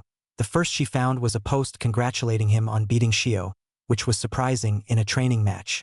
The next was one of Mato's food videos. However, it was in a home and not a restaurant, and sitting just slightly off-screen was a familiar head of green hair. She continued scrolling through the account, finding him in every other picture or video, and after doing some digging through the comments, even found an account that theorizes that he is their adopted son. Her mouth shifted into a smile. She already had pages of material to make him embarrassed, and she had just found more. Quickly screenshotting some of the more embarrassing photos, Mina got ready as the train reached its station. It's a heavy hiss as it slowed to a stop, and the rush of passengers as everyone hurried to get out. Mina made it out quickly, slipping between the crowd and keeping her eyes out for anyone with curly green hair. As she slipped between two groups of teens, she spotted him. His green hair with the pale bone-like horns that curved out of his head making it easy to spot. However, he looked kind of freaked. As she slipped closer through the crowd, she spotted his relatively heavy breathing, and as soon as she got close, how small his pupils were. She quickly sat down next to him, making her movements over-exaggerated as she grabbed his hand and stood up with him, and led him through the packed station to outside. New idea: don't ask to meet in a crowded place. As soon as they were outside the cramped station and into the open air, Mina set out to look for somewhere calm. She had been here before, so where could she go to help calm him? Suddenly it hit her. There was a park nearby. When Ashido sat next to him, his breathing was rough, and he felt overheated. He had been fine, just a bit winded from the trek to the mall. Yet when the nearby trains opened, it revealed a massive swarm of people. His heart dropped. And now here he was, being led somewhere, being saved again from his fear. He had gotten his breathing mostly under control as they entered through a large open gate, into a walking path in a small park. She continued leading him over to the largest tree, which was vacant of people, and sat down, pulling him down with her. He closed his eyes.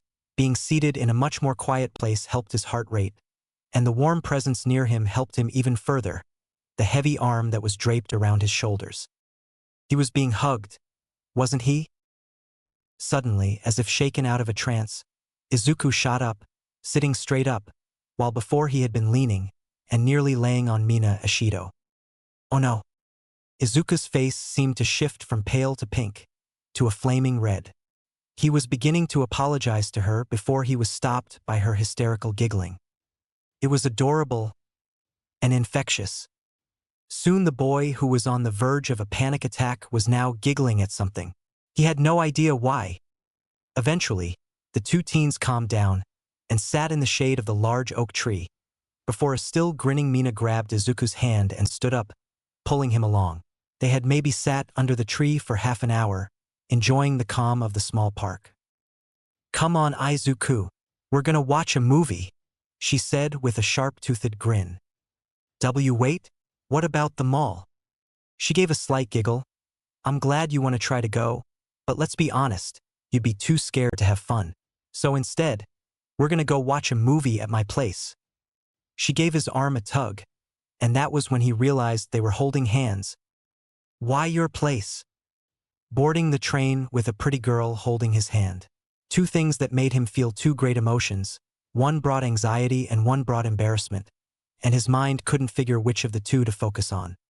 His hand felt warm. Hell, almost all of him felt warm. It might have been the near full-body blush he knew he had. And his mind did want to focus on the group of teens that were whispering about them, or the middle-aged salesman standing 3 feet away, or the fact the train was almost packed. But nothing could get past the constant thought that kept repeating in his head. Her hands are soft. It was like an anthem that only he could hear, much like his fast heartbeat that beat in his ears. But he would be damned if Mina couldn't hear the words going through his head, because of the grin she was giving him. She had to know exactly what he was thinking. Izuku hardly even noticed when the train stopped, his brain still fried, but he came to as he was led out of the train station, and after a bit of walking on autopilot, they came to a relatively large home. Standing around 2 stories, the home looked cozy, and unlike the other homes in the area, it was colorful, its main paint being a striking blue, and the garden around the house was filled with a large amount of pink and orange flowers. He was tugged to the door and led inside. The smell of citrus and lavender hit his nose instantly. He quickly took off his shoes and put in the pink slippers Ashido handed him. The entryway was well lit, and from where he stood, so was the rest of the house. The wooden floors had a sheen to them, and the furniture was made out of all kinds of different colors and covered in all kinds of patterns. "So, what are we watching?" Izuku asked as he turned to the taller of the two, but instantly felt a spike of fear.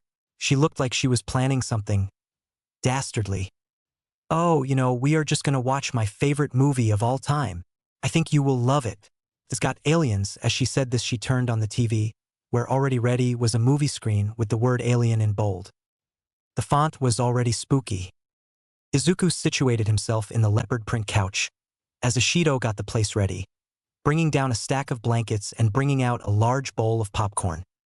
Izuku paid the blankets over himself and the rest of the couch as she brought in the popcorn, and while he tried to keep a semblance of distance from the pink girl, scooting to one end of the couch.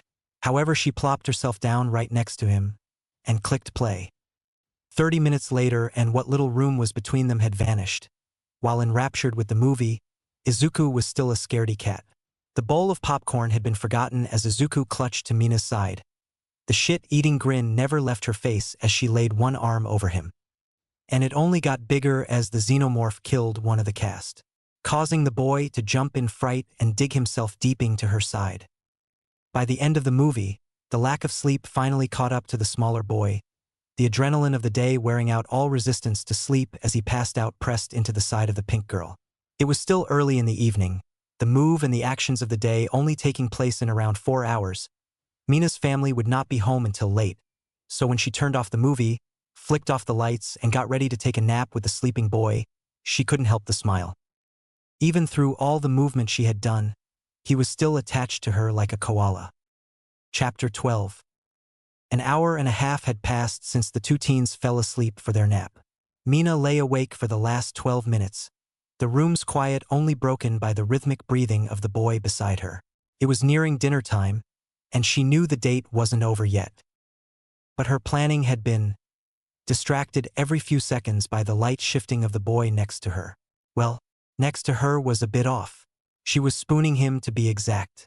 And boy howdy did he fit nicely in her arms. Mina's thoughts were silenced as the smaller of the two rolled over in their sleep. Now he was facing her. The afternoon light shined onto his face, illuminating the freckled cheeks in a warm light. Mina herself had felt pretty warm the entire time of their nap, but it was then that she noticed that Izuku was shivering. He did say he wore his clothes for a reason, right? A sly smile placed itself on her cheeks. His reaction when he woke up will be worth the embarrassment. Mina's arms, which were already loosely around the boy, tightened, pulling him closer until their chests touched. She could feel his cool body temperature through the fabric, and a tiny flutter tickled her stomach. She loved this, the feeling of him being close, the way he blushed whenever she got too close.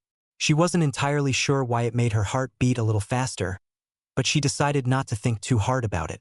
For now, she just wanted to enjoy the moment and see that adorable, flustered expression on his face. She quickly shoved the thought aside, but her cheeks remained flushed, a shade darker than her usual pink, closer to a bright violet encompassing her cheeks as she noticed how close she had brought him at that moment. Small curls of green hair lightly tickled her face as she lightly shook the sleeping boy. "Come on, Izuku, wake up," Mina whispered, her voice soft with a mix of teasing and tenderness, her face still alight from the closeness. Slowly, Izuku's eyes opened, drowsily closing and reopening before staying open in a squint. His green eyes looked around for a moment, taking in the world around him before they caught Mina's, who had been staring him dead in his eyes the entire time. His breathing completely stopped for a moment. And then the vibrant red blush began, and in moments he was wiggling, trying to roll away from Mina, who only held on tighter, her own blush stagnant but the smile on her face growing in intensity. It was time to enact stage 2 of Wake Up the Green Bean. Mina's arms, which were tight around Izuku's waist, left her hands in perfect positions for tickling. And tickle she did. She began moving her fingers fast against the thick cloth of Izuku's sweater, her nails making enough friction through them for the sensation to hit Izuku. A small giggle began budding through his throat, and Mina began tickling even more ferociously. The soft giggles turned into laughter, which turned into snorting and gasping laughs as Mina refused to give in. She had moved from being next to him to being on top of him, her position giving her leverage over Izuku and turning him into a mess of giggles. His training did not prepare him for such an attack. His sides and chest heaved and ached from the copious laughs that were being forced on him. He could feel small pinprick tears on the edges of his eyes and his cheeks hurt from smiling. "You awake now? Or do I gotta keep going, Greena?" A silly grin was plastered on her face as she kept tickling him, her words spoken in a sing-song voice. "Piahadal, please. Stop." Izuku managed to spit out through his laughter.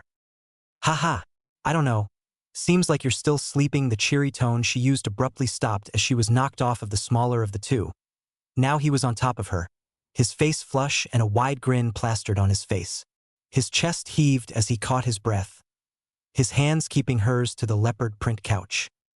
Mina felt herself freeze as the green-haired boy's smile went from tired to troublemaking, the glint in his eye mischievous. In a quick movement, her arms were pinned by one of his and his other was assaulting her sides. A cacophony of giggles began to dance from Mina's lips, her entire body thrashing under the shorter of the two. Izuku felt his own smile get bigger as her cheeks began to tinge purple. He was screwed, wasn't he? The tickling match continued for a few more moments, before it finally slowed, both of them panting and laughing. Mina was lying on her back, a big grin plastered on her face. Okay, truce," she giggled, holding up her hands in surrender. Izuku, still breathless and blushing, nodded with a grin. "Truce," he agreed, helping her to her feet. As their laughter faded, the two teens shared a warm smile, the kind that said they weren't quite ready for the day to end just yet. After quickly making sure he had his wallet, phone, earbuds, and, in his inventory as Mina had called it, he made sure he had his nail and a few snacks. All set? Mina asked, already halfway to the door. Izuku nodded, a small smile playing on his lips. Why yeah, let's go. He spoke, a small bit more energy in his steps as he followed her from her house to the train station. They made small talk the whole way, taking a few alleyways to make it to the train quicker. Once on the train, they sat in comfortable silence for a few moments, the low-traffic train letting Izuku calm down for a moment. Mina leaned over to show Izuku a meme on her phone, one featuring a dancing cat in a hero costume. He snorted, trying not to laugh too loudly. That's ridiculous, he said, but his eyes were bright with amusement. Your turn, she grinned. Izuku hesitated, scrolling through his saved memes. Most of them were motivational quotes, pictures of Shio, Oro and Mado doing idiotic things during training at the dojo, and many pictures of his plants he had growing on the roof of his house. He finally settled on one of the few actual memes he had. It was a confused raccoon looking at a pile of garbage, with the quote, "Why can't I hold all this trash?" Mina gave a small giggle at it. Okay, not bad, green bean, but we gotta work on your meme game, she teased, nudging his shoulder lightly, before snatching his phone from his hand and scrolling back to the dojo pictures. Now these are treasures, she said with a snort, zooming in on a picture of Izuku being carried by Shio, Izuku's pouting face visible while being carried like a briefcase. Izuku reached for his phone, only to get flicked on the forehead by Mina. Come on Aizu, you gotta share these cute pictures with me. I mean, look at this one. She revealed a picture of him sleeping in the dojo, Mado's large cloak draped over him like a blanket, while Oro stares at the camera with a scowl, sitting still as Izuku leaned on him. They continued like this for a while, looking through his extensive photo library of his last 8 months with glee, and his face only grew redder the more she doted on the images. However, the train was slowing down. She handed him his phone back with a cheeky grin, putting her own phone back into her pocket as the train came to its slow stop. As the train pulled into its stop, Mina quickly pulled the small boy up and out of there, and towards a dainty little coffee shop she had found a few weeks prior, and as it was only 10 or so minutes away from the station, it seemed like a nice place to start their evening off at. You're gonna love it, Aizu. It's a cat cafe. One of my friends from school was talking about it, and said it had, and I quote, the best cat-themed coffee and sweets around. Her voice was full of passion as she pulled Izuku into the pastel building. That, and I've been here once or twice. As they entered the pastel cafe, the rich aroma of freshly ground coffee and sweet chocolate filled the air, mingling with the subtle scent of vanilla. The soft clinking of ceramic cups and the gentle hum of quiet conversation made the place feel cozy, almost magical. A tabby cat stretched lazily on a pastel blue cushion by the window, while a fluffy white kitten batted playfully at a feather toy near the counter. Izuku smiled, feeling a wave of nostalgia wash over him, the warmth and scent of the place reminding him of his first parkour lessons and the comforting taste of his first real cup of coffee. He accidentally fell into this woman's back balcony, where he was given a cup of coffee and some pointers between terrible puns that made him giggle for no reason. Is that the little twerp who fell onto my balcony? Well, I'll be a monkey's uncle, ha ha ha. Or would it be a monkey's aunt? With a swift, almost acrobatic leap, a woman vaulted over the counter, her pastel teal hair bouncing with each step. Her orange bandana flared like a pirate flag in a storm, and her grin was as bright as the sun. This happened as soon as the two teens walked into the pastel cafe, shocking them both. It's been like 2 months, kiddo, and you seriously never came by since the last time. Did you make it into UA? I told you I might be able to get you a recommendation at Ketsubutsu if it didn't go well. Now, who is this fine young lady you're with? The very colorful lady raised an eyebrow at the two, elbowing Izuku as his face turned redder. Well, look at you, scoring a date like a pro, Ms. Fukukado teased, nudging Izuku with her elbow. You couldn't string 2 words together when you fell onto my balcony. But now here you are, all smooth and charming. She winked at Mina, who stifled a giggle.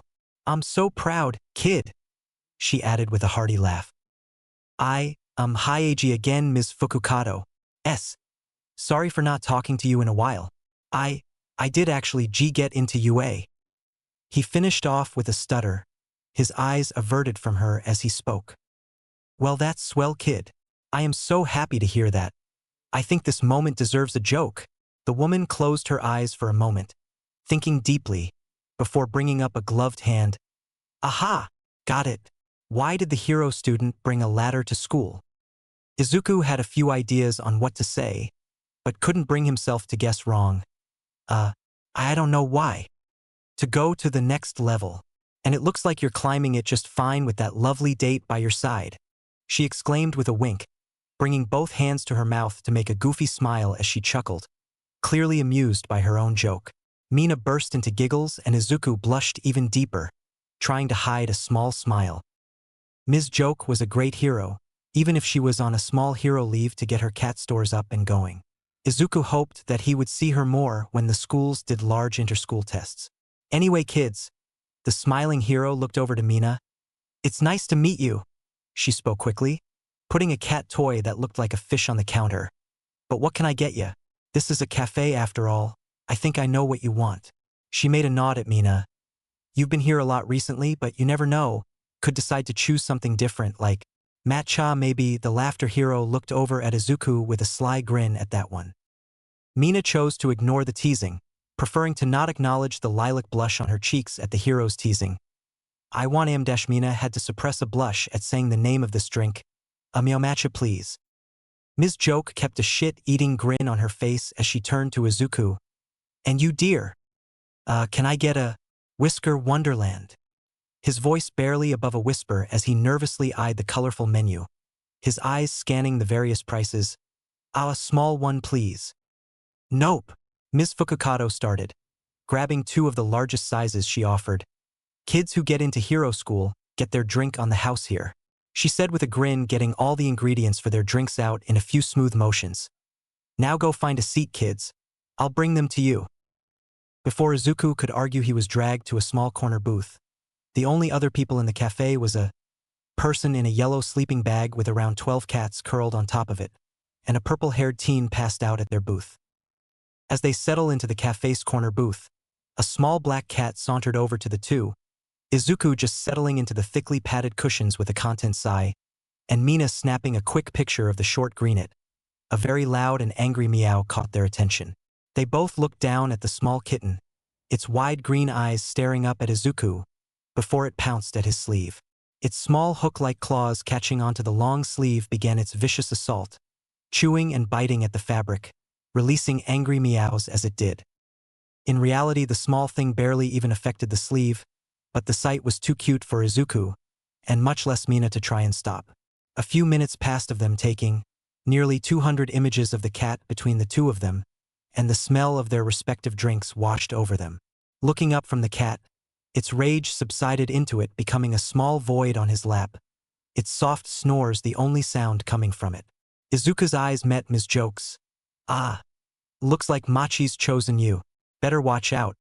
She doesn't let go easily, she spoke with a grin, setting the drinks down.